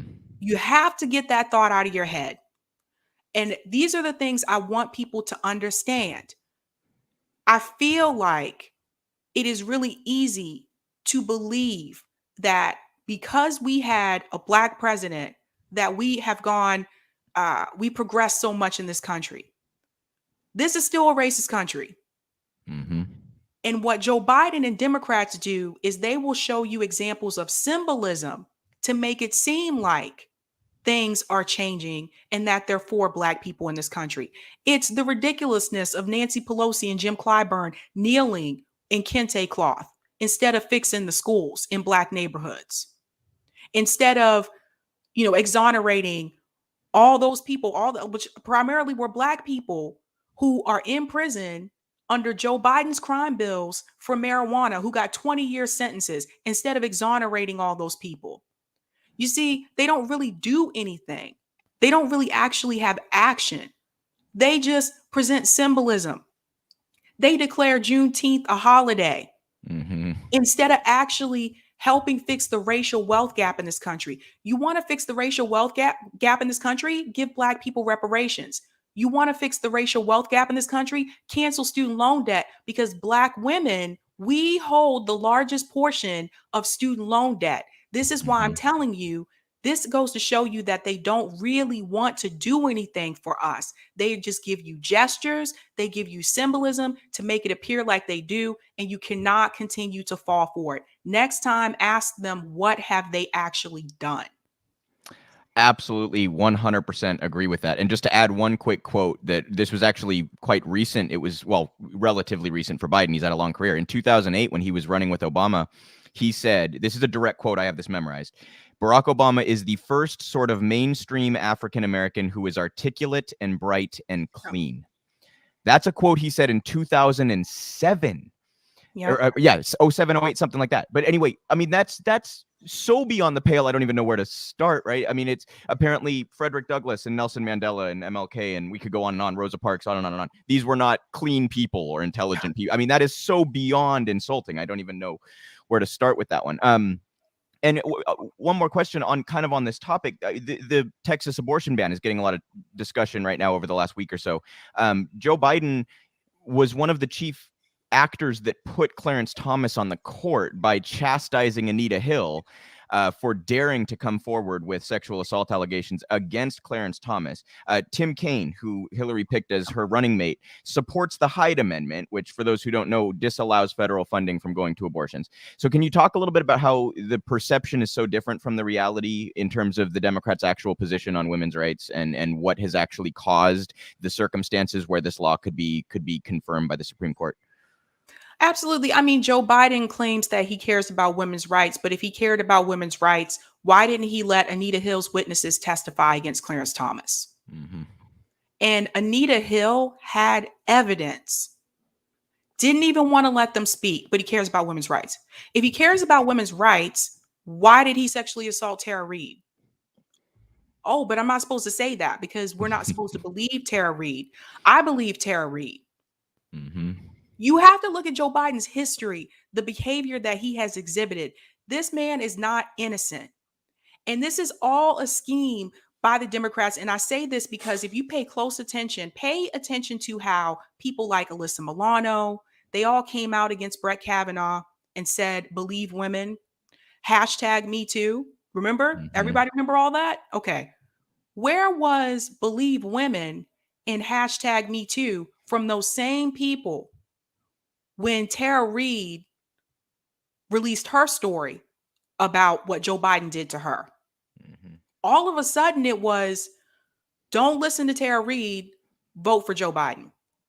So if they really cared so much about women's rights, they would have applied that same ideology that they did against Brett Kavanaugh to Joe Biden. They didn't, because it was someone on their team. And that's how it works. If it's someone on your team, all of a sudden, those issues are not important. You have to put the person on your team through because Trump was so bad. That was more important to them. And they ostracized her, and they have tried to silence her. And you've seen the same thing happen with Rose McGowan. You've seen them try to shut her down too as well. They want to give us the perception that this is only happening on the conservative side. Only conservatives are guilty of doing these things. When Democrats are accused of doing these things, they're innocent, and all of a sudden you don't believe women. So these people, they're just hypocrites. It's so hypocritical. And we have to, again, when you see these things happen, you have to call it out. You have to address it. No reason why Joe Biden should be president right now for all the things that have come out against him. Now, I'm not saying that you have to be pure, you have to be innocent. But considering the information that has come out against Joe Biden, no reason he should be president right now. Yeah, there was also a rape allegation against him from the 70s as well. And there are about a dozen sexual harassment allegations, some of which are on camera, where he does the creepy, put his head next to some kids. Yep. We've all seen, right? And yeah, to just underscore your point, Tara Reid had more substantiation for her claims than Dr. Ford did. And I believe both, by the way. I'm not sitting here. I absolutely believe that Trump assaulted Dr. Ford. But Tara Reid had more corroboration. And I know he's a controversial figure on the left, but Ryan Grimm did some pretty in-depth reporting about this. And it was just totally ignored by the mainstream. We're not going to touch that, right? Similar with Cuomo, right? People finally kind of came around in New York, but the initial, for months when he was initially accused of sexual harassment and abuse, the response from the Democrats were to ignore it. It's massively hypocritical, and you don't support women's rights if you don't support them when someone you like has violated them. So yeah, that's I could not agree more. I think Biden has gotten an undeserved good rap on these kinds of issues when he actually deserves to have one of the worst raps on these issues among all politicians in the modern era. And Sabrina, lastly, can you just where can people find Fred Hampton's leftist work? Where can they follow you guys online? What is it that you guys are about? Can you just talk a little bit about your mission and where people can find and support you? Absolutely. So you can find Fred Hampton Leftist on YouTube and also Rockfin. You can follow us on Twitter, and that's where you'll hear a lot about our direct action and mutual aid that's going on. We do have Rome, who's doing a tour for the poor. He's going across the country, donating clothes and foods to homeless people. And this is what we're about. You can check out Afeni from FHL as well. She's doing a lot of mutual aid in DC, and she's been at a lot of the protests that you've seen recently at the Capitol as well. You can find me on FHL. I'll be on there as well. And my channel, Sabby Sabs, on YouTube and also on Rockfin. Fantastic. And I've had throughout this, I've had Sabrina's Twitter there up on the screen, at Sabby Sabs too. Make sure that you're following her for all sorts of fantastic content. Really, really love what you guys are doing. I honestly am inspired by what you guys are putting together as a group, and that you're willing to walk the walk to the degree that you guys are. I think the left needs a whole lot more of that. So I want to encourage everybody to follow and support Fred Hampton Leftists. You guys are doing fantastic work, and really appreciate you taking the time to come on today. Thanks so much, Luke. Bye. Bye. All righty. So fantastic interview there. I really can't underscore enough. You guys support Fred Hampton Leftists. They're doing the hard work on the ground. They're walking the walk, and holding the powerful to account. And it's what we need. So as we transition to a media environment that's more favorable to us lefties, we need to support these kinds of groups. And obviously Real Progressives also in that category. Make sure to go to realprogressives.org if you want to learn more about us, or if you'd like to support our organization. We have all sorts of articles, podcasts, content that you can find there. You can learn about our goals, our mission statement, and what we are about as an organization. All sorts of MMT content there. I touted Stephanie Culton's book during that interview. If you haven't read The Deficit Myth, go read The Deficit Myth. I cannot possibly recommend it highly enough. So the next story I wanted to cover here, Joe Manchin getting quite a lot of attention lately. This story is actually about his daughter's corruption. She was top dog at a pharmaceutical company in West Virginia, which offshored a whole bunch of jobs before giving her a golden parachute worth tens of millions of dollars. So this is in The Intercept. Heather Bresch, Joe Manchin's daughter, played direct part in EpiPen price inflation scandal. A new email shows the former Mylan CEO worked with her counterpart at Pfizer to corner the market and keep costs up. So in other words, two pharmaceutical giants were collaborating to engage in a price inflation scheme. Okay. Heather Bresch, the former president and CEO of the drug maker Mylan, worked directly with the CEO of Pfizer to keep prices of the company's EpiPen product artificially high, according to new documents released as part of an ongoing lawsuit. The documents also show Bresch approving a scheme to force customers captured by the company's monopoly to purchase 2 EpiPens at once, regardless of medical need. The EpiPen is an auto-injectable device that injects epinephrine into the body and can be the difference between life or death for a person suffering a severe allergic reaction. I just want to explain what they mean there by the purchasing 2 thing, because I actually saw medical professionals commenting on this online. Effectively, they tried to come up with a medical reason why 2 packs would be better than 1. But here's the problem. A lot of medical professionals were saying they would use one of the pens and then the other one would expire before it got used. So there was no medical need to sell them in 2s. The only thing that happened as a result of them being sold, required to be sold in 2s, is that the companies got to sell twice as many EpiPens. So it's a waste of product in order to facilitate unnecessary profits for companies that are already making billions and billions of dollars at the expense of medical professionals and hospitals and patients who can seldom afford the treatment that they desperately need. So this is not just price gouging. It's not just corruption. It's not just fraud. It's all of those things in a context where some of the most desperate people end up paying for it, right? If you literally need a medication to save your life, that's about as desperate a situation as a human being can be in. And here these companies are trying to take advantage of that phenomenon. I find that to be deplorable to degrees that are hard to express. Carrying on here. Documents were released as part of an ongoing antitrust suit in federal court. In June, Judge Daniel Crabtree issued a summary judgment, partially siding with Mylan and partially siding with the plaintiffs, meaning the case goes on. Late last week, the judge unsealed some of the documents underlying the plaintiff's case.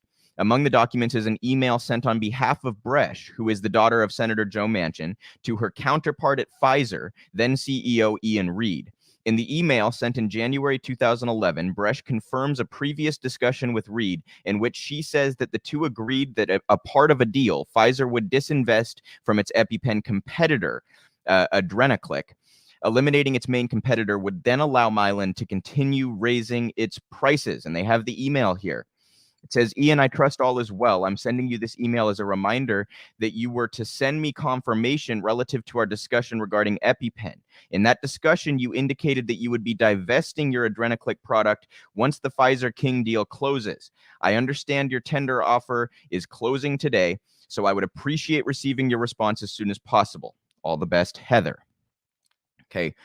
There was another email that we might get to it down here. I'll just continue. In 2007, when Mylan acquired rights to market the drug from Merck by buying its specialty pharmaceutical subsidiary Day, a 2-pack cost less than $100, a tiny fraction of what it costs today. The result of the deal with Merck was that Mylan manufactured part of the EpiPen delivery system, but not the medication itself, while owning the brand name and the right to distribute the whole product. The drug itself was produced by King Pharmaceuticals, which manufactured it exclusively for Mylan. King in 2010 announced it would be purchased by Pfizer, which was licensed to sell Adrenaclick, an EpiPen competitor, the previous year. The deal between Pfizer and Mylan led the former to withdraw its competitor from the market and partner with Mylan on EpiPen, locking down a monopoly. Following the deal with Pfizer, Mylan drove the price above $600 within 5 years. Meanwhile, Gail Manchin, Bresch's mother and obviously Joe's wife, lobbied states to require schools to stock epinephrine as the head of the National Association of State Boards of Education. Gail Manchin was recently confirmed to serve as co-chair of the Federal Appalachian Regional Commission, a government agency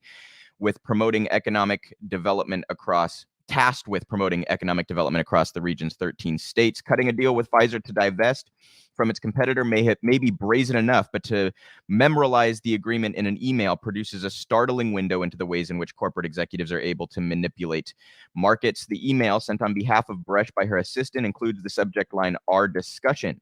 I'm sending you this email as a reminder that you were to send me I already read this. Apologies. There was a second email. I'm just going to tell you guys about it here. She had effectively reached out and asked for help in finding a medical reason for the 2-packs. So in other words, what could we come up with that would pass as a medical need for the 2-packs instead of one? So it's directly corroborating with other pharmaceutical giants to gouge medical facilities and patients on the price of life-saving medication. It's about as awful a form of corruption as you can engage in, right? Right up there. Also worth noting that Heather Bresch was gifted her degree. She didn't actually earn her degree. Once her dad was governor of West Virginia, she ended up being given a degree, and the quote was that her grades came, quote, out of thin air. So here's a person who's now worth dozens of millions of dollars because of the golden parachute she was given after offshoring jobs from West Virginia, who only got that position because of a falsified degree. At every step of this, you can't even begin to make up the kind of corruption and nepotism that goes into the structures we've designed as a society. And obviously, Joe Manchin has a hand in this, because this is his politics support the neoliberal mentality and the capitalistic mentality, right? Even now he's said he will not support a $3.5 trillion reconciliation bill. Well, why do you think that is, you guys? Do you think it's because Joe Manchin wants to see the planet burn? No, it's not that. It's that he wants to see the profits maintained. The only thing he cares about is the corporate profits that have treated his daughter so well, and that treat his donors so well. So he wants to maintain the status quo for the rich elite, and that's why he opposes any form of progressive policy and acts as a gatekeeper for the Republican Party, and has taken the place of, as Sabby Sabs noted, the rotating villain. It's currently Manchin and Sinema, right? And they're certainly worthy of being villains. It's not to come down on that view. Of course, they're villainous. But it's how the party uses that as an excuse instead of fighting for the policies that we desperately need. And Heather Bresch here engaging in one of the more brazen forms of corruption that I can even imagine. And I think that this is probably all too common in the pharmaceutical industry and others. We've talked a lot about how big pharma has gotten away with all sorts of nonsense. I did an interview a couple weeks back with Jody Newell with Real Progressive. She hosts the Up and Up, and we talked about the lawsuit against the Sackler family, who founded and own Purdue Pharma. And, how many deaths did they contribute to with their creation of OxyContin, and how much suffering, how much addiction, how many relationships lost, how much like loss in human capital, if you will, just broadly speaking, did they contribute to in order to make, billions, if not trillions of dollars on this shit? It's insane. It's absolutely insane. And this kind of corroboration behind the scenes is a large part of why it is possible, although we shouldn't even live in a society where it's allowed, where the powers that be, the regulators, the government agencies, allow for this. We shouldn't have an economic structure where you can get away with this, or where that's even worth doing. And Big Pharma, unfortunately, gets to fall back on this sort of, but we create life-saving medications thing. And it's like, first of all, no, microbiologists and virologists create life-saving medications. It's not, the capitalists that do so. They just get to monopolize the profits. They just engage in price gouging and price inflation schemes in order to maximize the profits for their shareholders and their executives. And this is demonstrated by the discrepancies in prices between the United States and Canada, even on drugs that are produced in the United States. We pay significantly more here for drugs produced here than Canadians do. I'm sure many of you have seen the stories of people crossing the border to go try to get life-saving medications. And that's an atrocity. That's a shame. We should feel thoroughly embarrassed that we've created a society where that is a necessity for people who are, again, among the most desperate, right? It's not the wealthy that need to do that. It's impoverished people who need a medication to save their life or to maintain their quality of life. And it's a real shame that we cannot figure out how to take care of these people. Or rather, I would rephrase, it's a real shame that we choose to prioritize the capitalists and their income over these people and their well-being and their livelihood. So shame on Heather Bresch, shame on Joe Manchin, shame on Joe's wife, who also participated in this corruption by trying to mandate that schools purchased this product from her daughter's company. I mean, like, just, you guys, imagine if this was fucking Trump. Imagine if this was Ivanka Trump who engaged in this. Imagine what the news would be doing with that. Have you heard word one on cable news about this? Word one? No.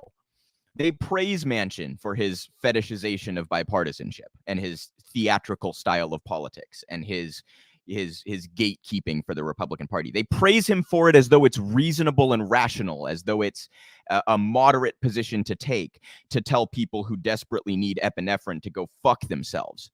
If that's a moderate position, then call me an extremist. But it's not an extreme position. It's a very moderate position. And I find myself making this point quite often, you guys, but when we talk about these policies that have 70+% approval rating, like a Medicare for All system does, like a jobs guarantee does, or a Green New Deal does, or raising the minimum wage does, or getting money out of politics, which is actually up at like 90% approval or some ridiculous number. When we talk about these issues, those are by definition moderate. You cannot say that it's an extreme position to agree with 3/4 of the populace. That's it. That's illogical. That's a fallacy. That's just, it's incoherent. These are moderate positions to take, to say that we should have some fucking healthcare for people, and that people shouldn't have to pay an arm and a leg to get life-saving medications, and that people like Heather Bresch should not be able to exploit our economic system as such, and take advantage of patients and medical providers in that way. This is a important story, I think, and And I think it's worthy of coverage, especially considering the power that Joe Manchin has right now on these negotiations. And I've been clear, you guys, the reconciliation bill does not go nearly far enough for me. It's not nearly adequate, but it does some really good things. And obviously, I would rather it pass than not. So Joe Manchin's role is not a positive one. He's trying to halt what would be some form of positive change, as inadequate as that change may be. And he's doing so very clearly because he and his family so benefit from the current status quo, the system that has allowed her to engage in this fraud and then walk away with millions of dollars as a result, and offshore jobs and walk away with millions as a result of that. So while Joe Manchin claims to be serving West Virginians, he had no problem throwing those employees out and replacing them with sweatshop labor, as we were discussing earlier with the clothing situation in California. So, and I also want to note, you guys, this is one of those things that we need to, like, these stories need to continue to be told. I know there are some on the left that are like, yes, of course Joe Manchin's corrupt. Why are you telling me this?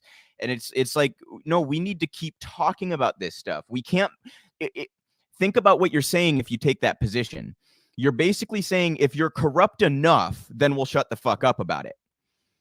Like, we'll stop criticizing you for it if you're corrupt enough, because it just becomes so obvious. And so, you know, I'm going to continue to talk about the corruption in our financial system, in big pharma, in our energy industries, in any of these, in the food industry, one of the worst, most rapacious industries.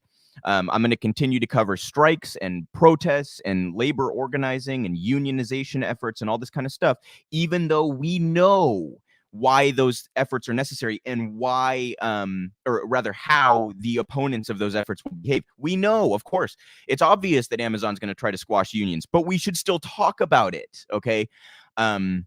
So I wanted to put that out there, that it's very worth sharing the details of these stories, because that resonates with people.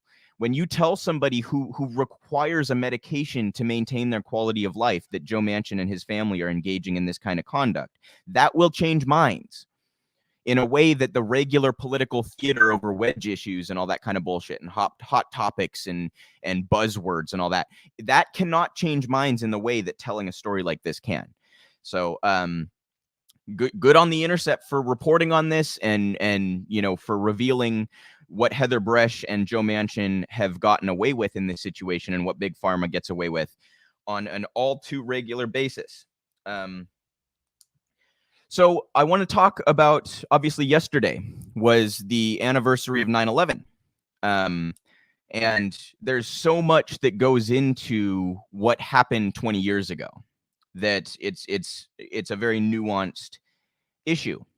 And I've covered, you know, quite a bit about our imperialist foreign policy and how our interventions have made the situation in the Middle East significantly worse, how our presence has worked to empower jihadist groups and disempower governments in the region and all this kind of stuff. We've contributed to the destabilization of the region more so than anything else, right? And you know, our participation in Israel's ethnic cleansing campaign, or our participation in the Saudi genocide in Yemen, or all these kinds of things. We are bad actors in this situation in virtually every way.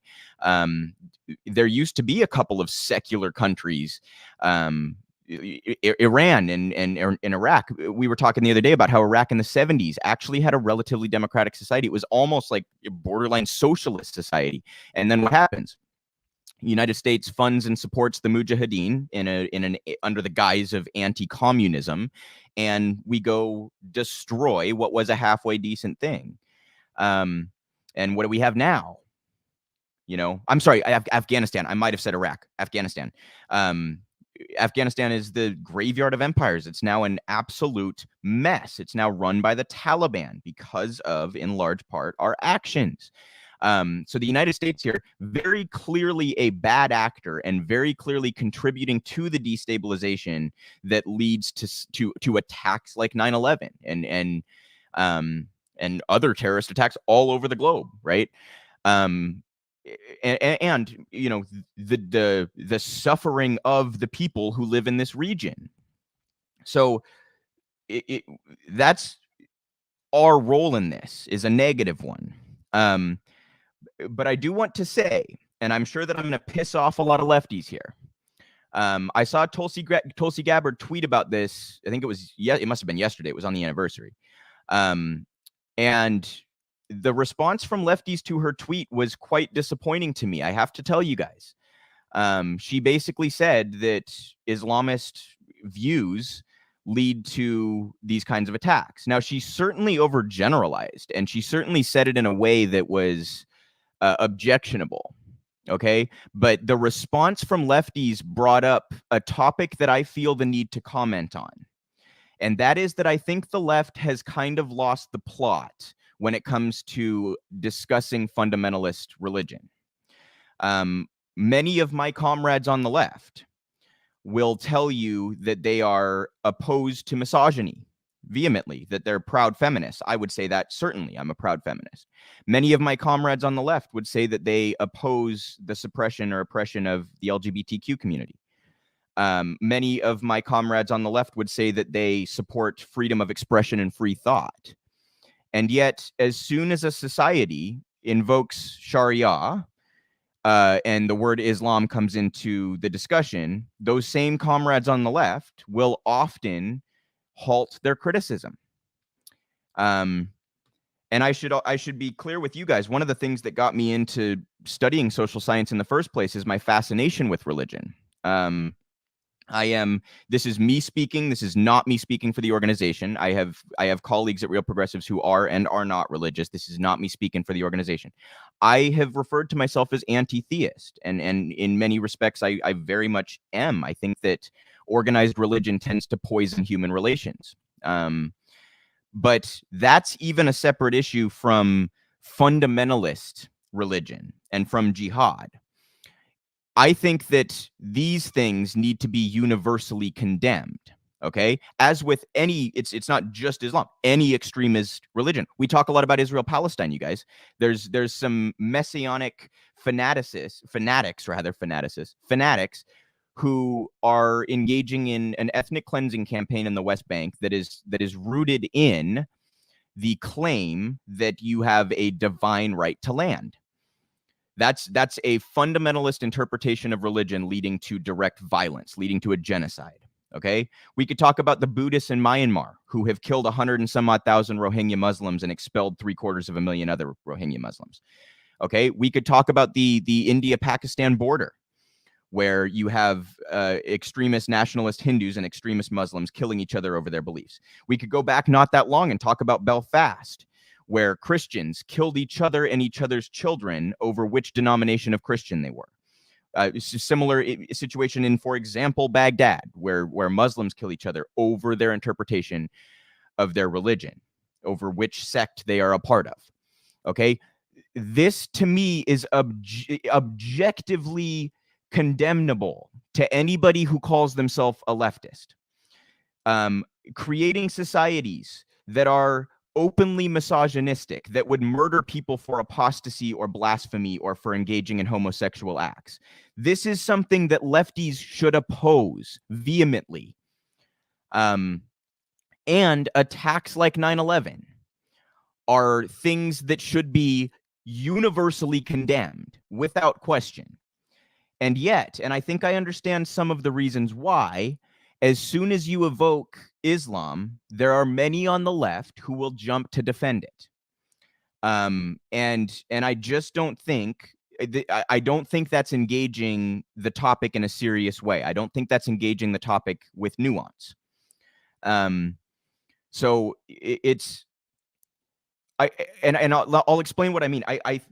What I mean by I think I understand where this comes from. I think there's a very natural reflexive response on the left because of the last couple of decades when I've been paying attention to politics. Most of the time in the United States, if you hear Islam being criticized, it's in the context of defending imperialism, right? It's some right-wing nutbag who is trying to defend our interventions and trying to say, no, we should just bomb these people to oblivion. So it becomes a natural reflexive response to oppose that viewpoint, right? And I do oppose that viewpoint very regularly. Any regular viewer of my show will know that. We talk quite a bit about Israel, Palestine, and about Afghanistan and our interventions in the Middle East, Libya, Iraq, etc. The genocide in Yemen, etc. Right? But two things can be true at the same time, you guys. And we should condemn fundamentalist religion. We should. And I do not at all mean to offend anybody, but this is my view, and I'm not here to appease people. I'm here to share my view. I think that we have been substantially held back, both socially and technologically and scientifically, by fundamentalist religion. I think that a number of atrocities have been done in the name of fundamentalist religion. Talk about the Crusades or the Inquisition or the genocide of enforced conversion of people in South America, or support for the African slave trade, or the inseparable connection between the Catholic Church and the rise of fascism in Europe, etc., etc., etc. All of this should be condemned. Okay? And I really want to encourage people on the left not to allow the way that the narratives are played out in the United States to dictate your own views on the issue, and not to reflexively defend something that goes against all of your principles.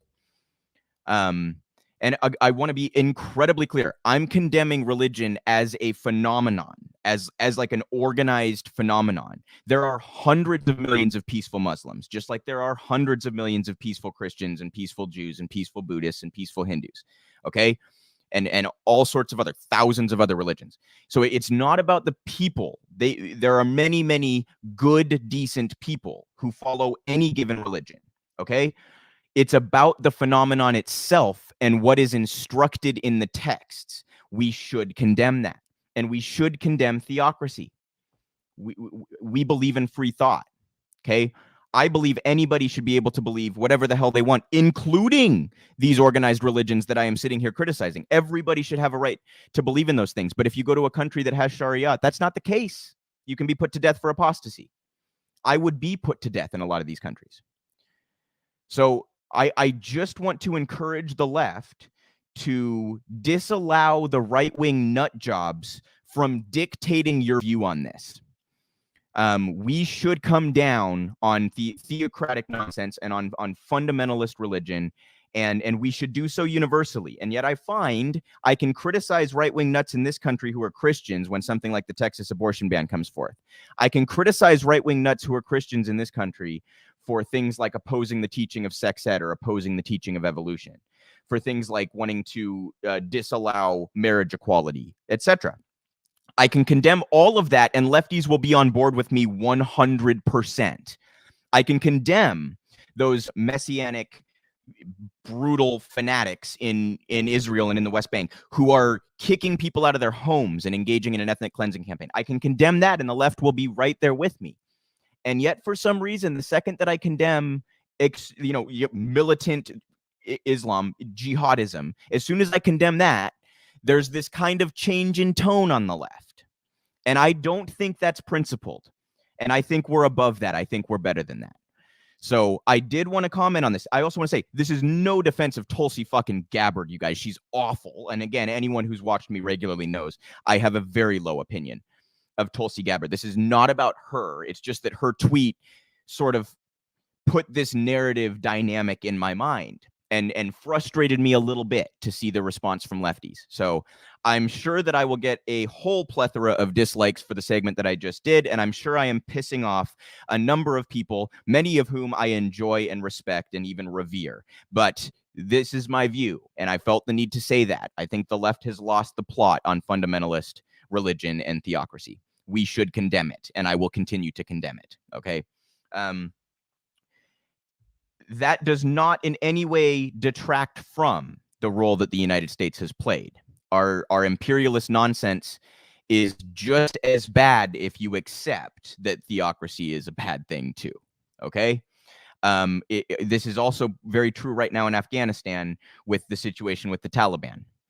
I shudder to think what the conditions are going to be for women in Afghanistan going forward. That does not mean we should stay. And I want to encourage everybody to try to hold two ideas in their head at the same time. So there's my 2 cents, you guys. I sincerely do apologize if I've offended people. That's not my intent at all. My intent is to share my views on what I think is helpful and what is not helpful for human relations and for society. And I think that fundamentalism it's done immeasurable harm to society and to advancement and to human relations and to how we treat each other. So that is my 2 cents. And it's also just on a much lighter note. It's insane to me that it's been 20 years. I actually remember 9/11. I think that's one of those moments that like a lot of people remember. It's like a major. I've heard like my grandparents' generation have said that things like MLK's assassination. It's like you remember exactly where you were and what you were doing when you heard about it, right? I was quite young, but I remember getting up to go to school that morning, and I came downstairs, and my parents were sitting there, just totally, jaw on the floor kind of a thing, watching the TV. What is happening? And I remember going to school and my poor teacher trying to explain. I think I was in 2nd grade or something, and my poor teacher is trying to explain to a bunch of like 6 and 7-year-olds what the hell just happened. I mean, it was a horrific event. And obviously, the United States also did not handle it well, and in my view was not terribly honest about what had happened. I'm far from a truther, but I don't think the 9/11 Commission was entirely honest. I think it was put together in ways that are incredibly questionable. People very close to the Bush administration, both leading that commission and partaking in other roles in the commission. So this is not a clean-cut issue. There's a whole lot of nuance that goes into all of this stuff, right? But I have to tell you guys, I was a little bit triggered by seeing the left's response to an opposition to theocratic viewpoints and extremist viewpoints. And I believe that the best path for our species is a path of reason and of scientific inquiry and of compassion. And I don't think there's any element of fundamentalism that lines up with that. So, hate me if you must, hit that thumbs down if you must. But that is my view, and I want to encourage lefties to really consider this in a broader sense and not reflexively fear offending somebody by criticizing a belief system. Remember also, you guys, that religion is belief. It's an opinion. It should be up for debate and criticism, okay? We should not criticize people for gender or sexuality or race or nationality, any of these things, age, any of these things. But to criticize somebody for what they believe, and even more substantially, to criticize somebody for the actions they take based upon those beliefs is well within our rights and should be a part of public discourse. Okay? That's my view. I will stop talking about that, but that is my view, and I very much felt the need to express that today.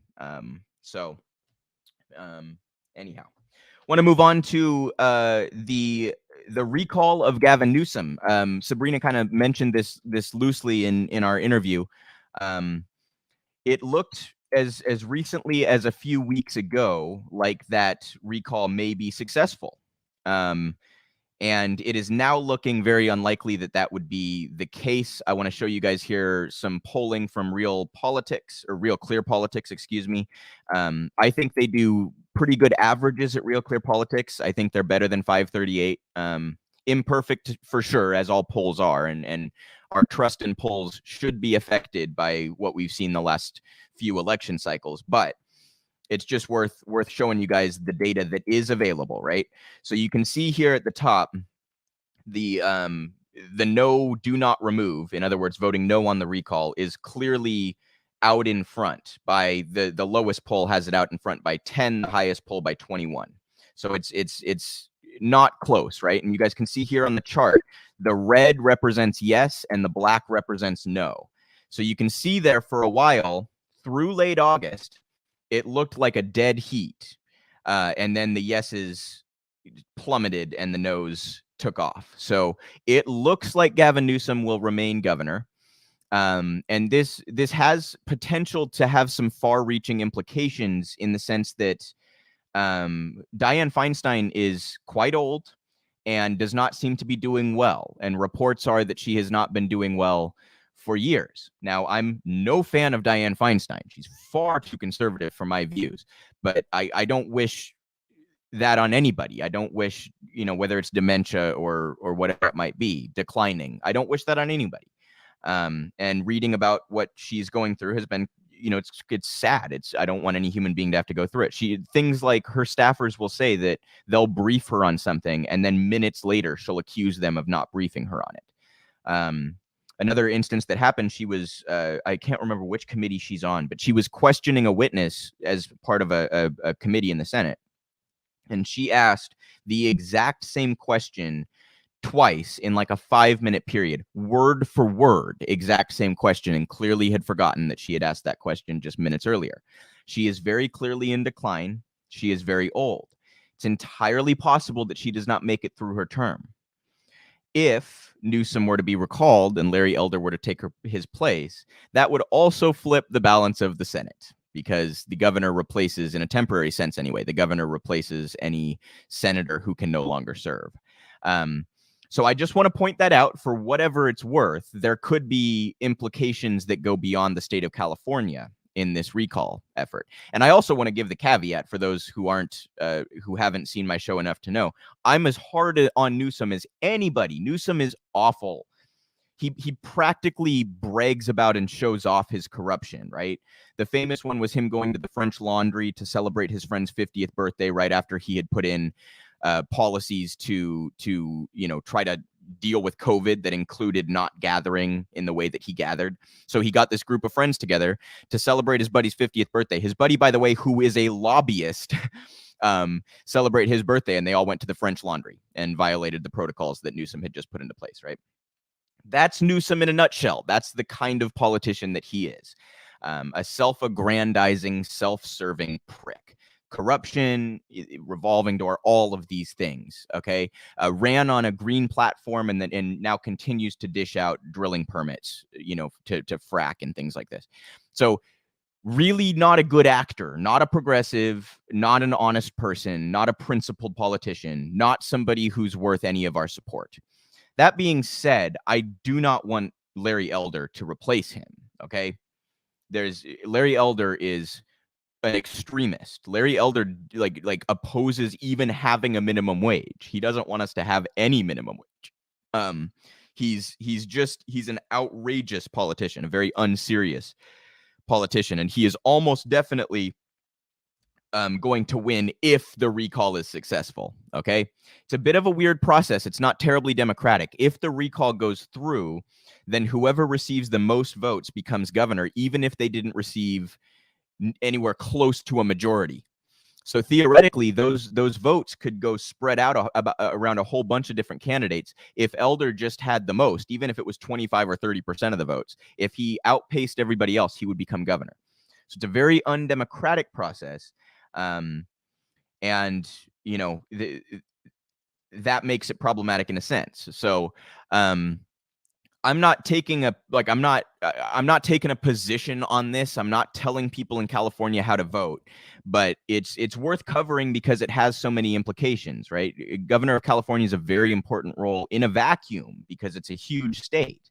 But when you consider the Senate implications as well, there's a lot there. And we watched earlier the video from More Perfect Union about how sweatshop labor is being used in California to produce clothing, and that there is a bill that would severely constrain the ability of businesses to practice this way.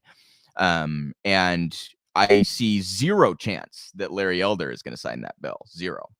Now, I also do not like my chances with Gavin Newsom signing that bill, but you're zeroing your chances out for that kind of legislation if Larry Elder takes over as governor. So this is one of those things that's worth covering, that I kind of hate everybody involved, and that seems to be politics on an all too regular basis, that there are no good actors in a lot of these scenarios. But I thought it was worth bringing you guys the latest update there, since that has been in the news and is coming up in the not too distant future. So I want to show you guys a quick clip here. We talked earlier about Manchin and the reconciliation situation. This is Katie Porter, obviously Congresswoman from California, and she is attacking Manchin, but she does so with language that I find very problematic, and many of you will immediately know why. So we're going to watch this short clip, and then we're going to come back and discuss. Costs A, then you have two options. You can negotiate down from A, or you can find the money. We have revenue options on the table. There are a huge number of corporations that pay zero taxes. And by making savvy revenue choices, for example, using a real corporate profit approach to dealing with those corporations that pay zero, we could generate $700 billion. If we use the corporate minimum tax approach, we're going to generate $40 billion. Right there, Senator Manchin, right there, anyone who's worried about spending, we can generate the revenue so that this isn't about $3.5 trillion in spending. It's not even now about $3.5 trillion in spending because we're going to generate the revenue to pay for these things. I have the will to do it. The question is, does Senator Manchin, or is he more concerned about his corporate donors, including large corporations, the oil and gas industry, the big pharmaceutical industry, and others who are getting away with paying nothing under our current tax system? So there's a lot of that I obviously agree with. Yes, Manchin is corrupt. Yes, he's doing this for his own rapacious reasons. Yes, he supports those horrible big industries. Of course, 100%. The part I want to disagree with and make sure that all of my audience understands is that you do not need to raise revenue with taxes in order to pay for the reconciliation bill. This is one of the core realizations that comes from MMT, that we can afford anything that Congress chooses to spend on. There are never financial constraints on the United States government. If we wanted to spend $18.5 trillion on this reconciliation bill, we could spend $18.5 trillion on this reconciliation bill. If we wanted to spend $118.5 trillion, we could. There's no financial constraints. Now, there are considerations. You don't want to create inflation, so you don't want to spend past the point where you would be seeing harmful inflation. There are real resource constraints, obviously. But Katie Porter there is just not correct to say that there are ways to raise revenue for this. The spending by definition would be the creation of new dollars, and the taxation is by definition the elimination of those dollars. So now there's another way to word that. If you want to actually say this in a nuanced way, if you'd like to say to Joe Manchin, if your concern is raising the deficit, you could simply increase taxes on the wealthy. That would be at least an accurate statement.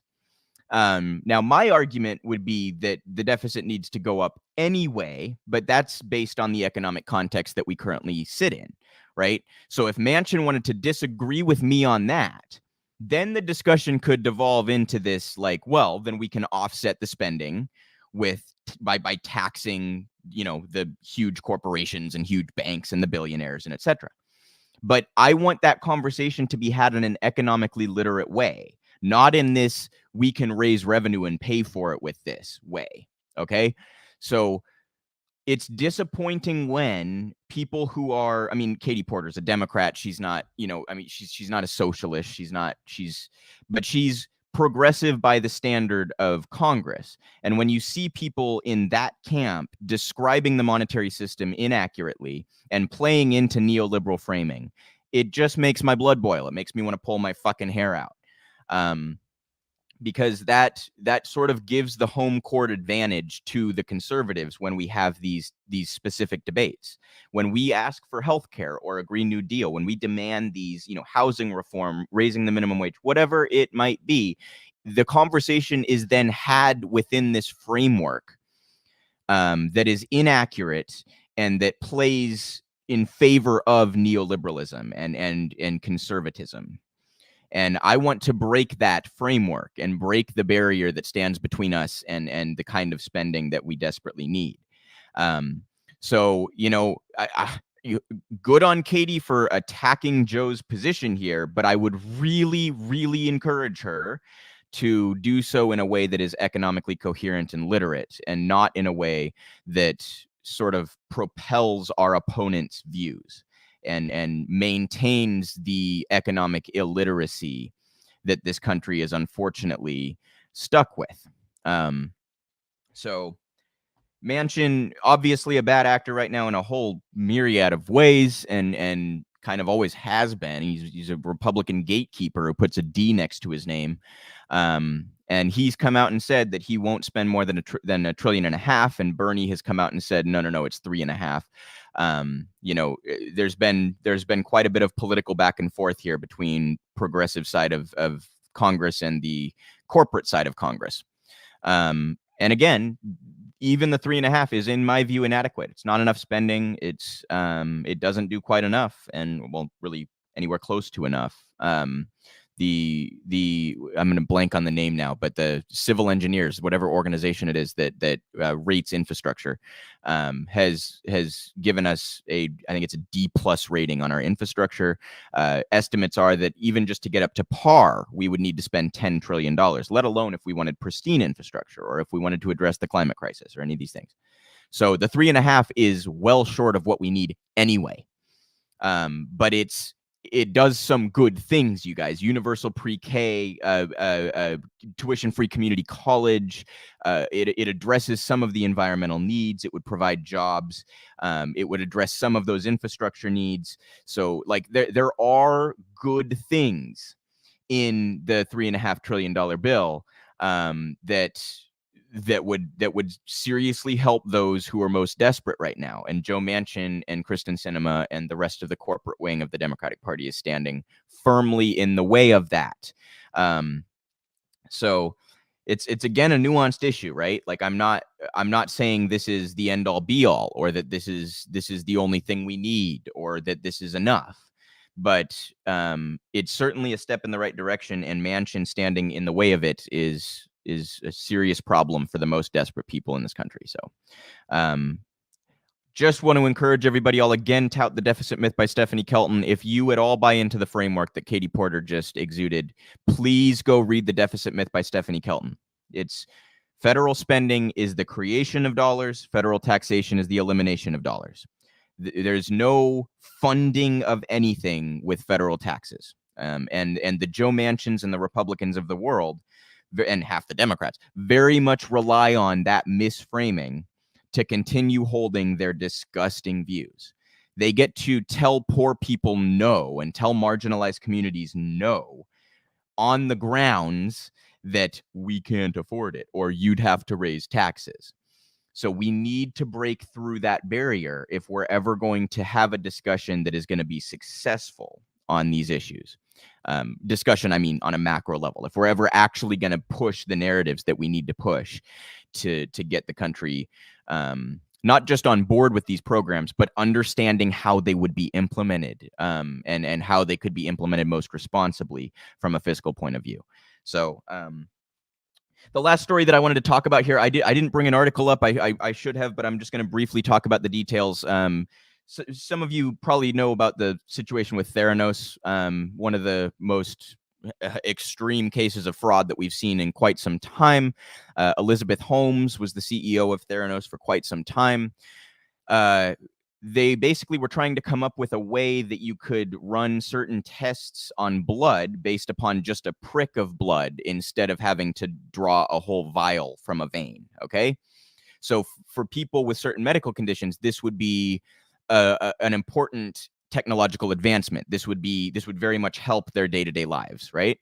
And yet it was quite clearly revealed that through emails and text messages and things like this, that Holmes and others knew full well that what they were engaging in was not going to work, and they continued to take money from investors under the guise that it would work. So they are now being sued, and it's becoming quite a case. They've committed fraud. So, and I believe they're charged criminally. I might have that part. I think they're charged criminally for this. So, Sunny Balwani was the person who Holmes is now accusing. That she's using a Svengali defense. Svengali defense is to say, I didn't want to do what I did, but my abuser made me. Okay. She's claiming that Sunny Balwani forced her to do this stuff and was abusive to her. Okay. Text messages have punched a pretty good hole in that. And those have been reported on just recently. But I want to talk about this because of the fraud element and the corruption element. So there were texts between Holmes and Balwani, where they're both expressing that they know that their product is going to fail, and then they continue taking money from investors to create that product.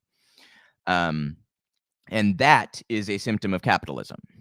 And it's also a symptom of our culture in a sense, because Holmes was clearly enthralled by all of the public attention that she was getting. She was obviously praised by the corporate world and held up as this sort of yes queen woman boss, right? And obviously I am all in favor of women having equal opportunity and taking up powerful positions and all that stuff. But she sort of clearly so enjoyed that spotlight that she was willing to continue the fraud that she was engaging in, right? And she's used all sorts of cheap tricks. She showed into court and changed her voice one time. She's using all of the like kind of theatrical political tricks. In her attorney's opening statement, they made sure to note that she's a new mother, right? Something totally irrelevant to the case, but trying to garner sympathy for her. These kinds of things.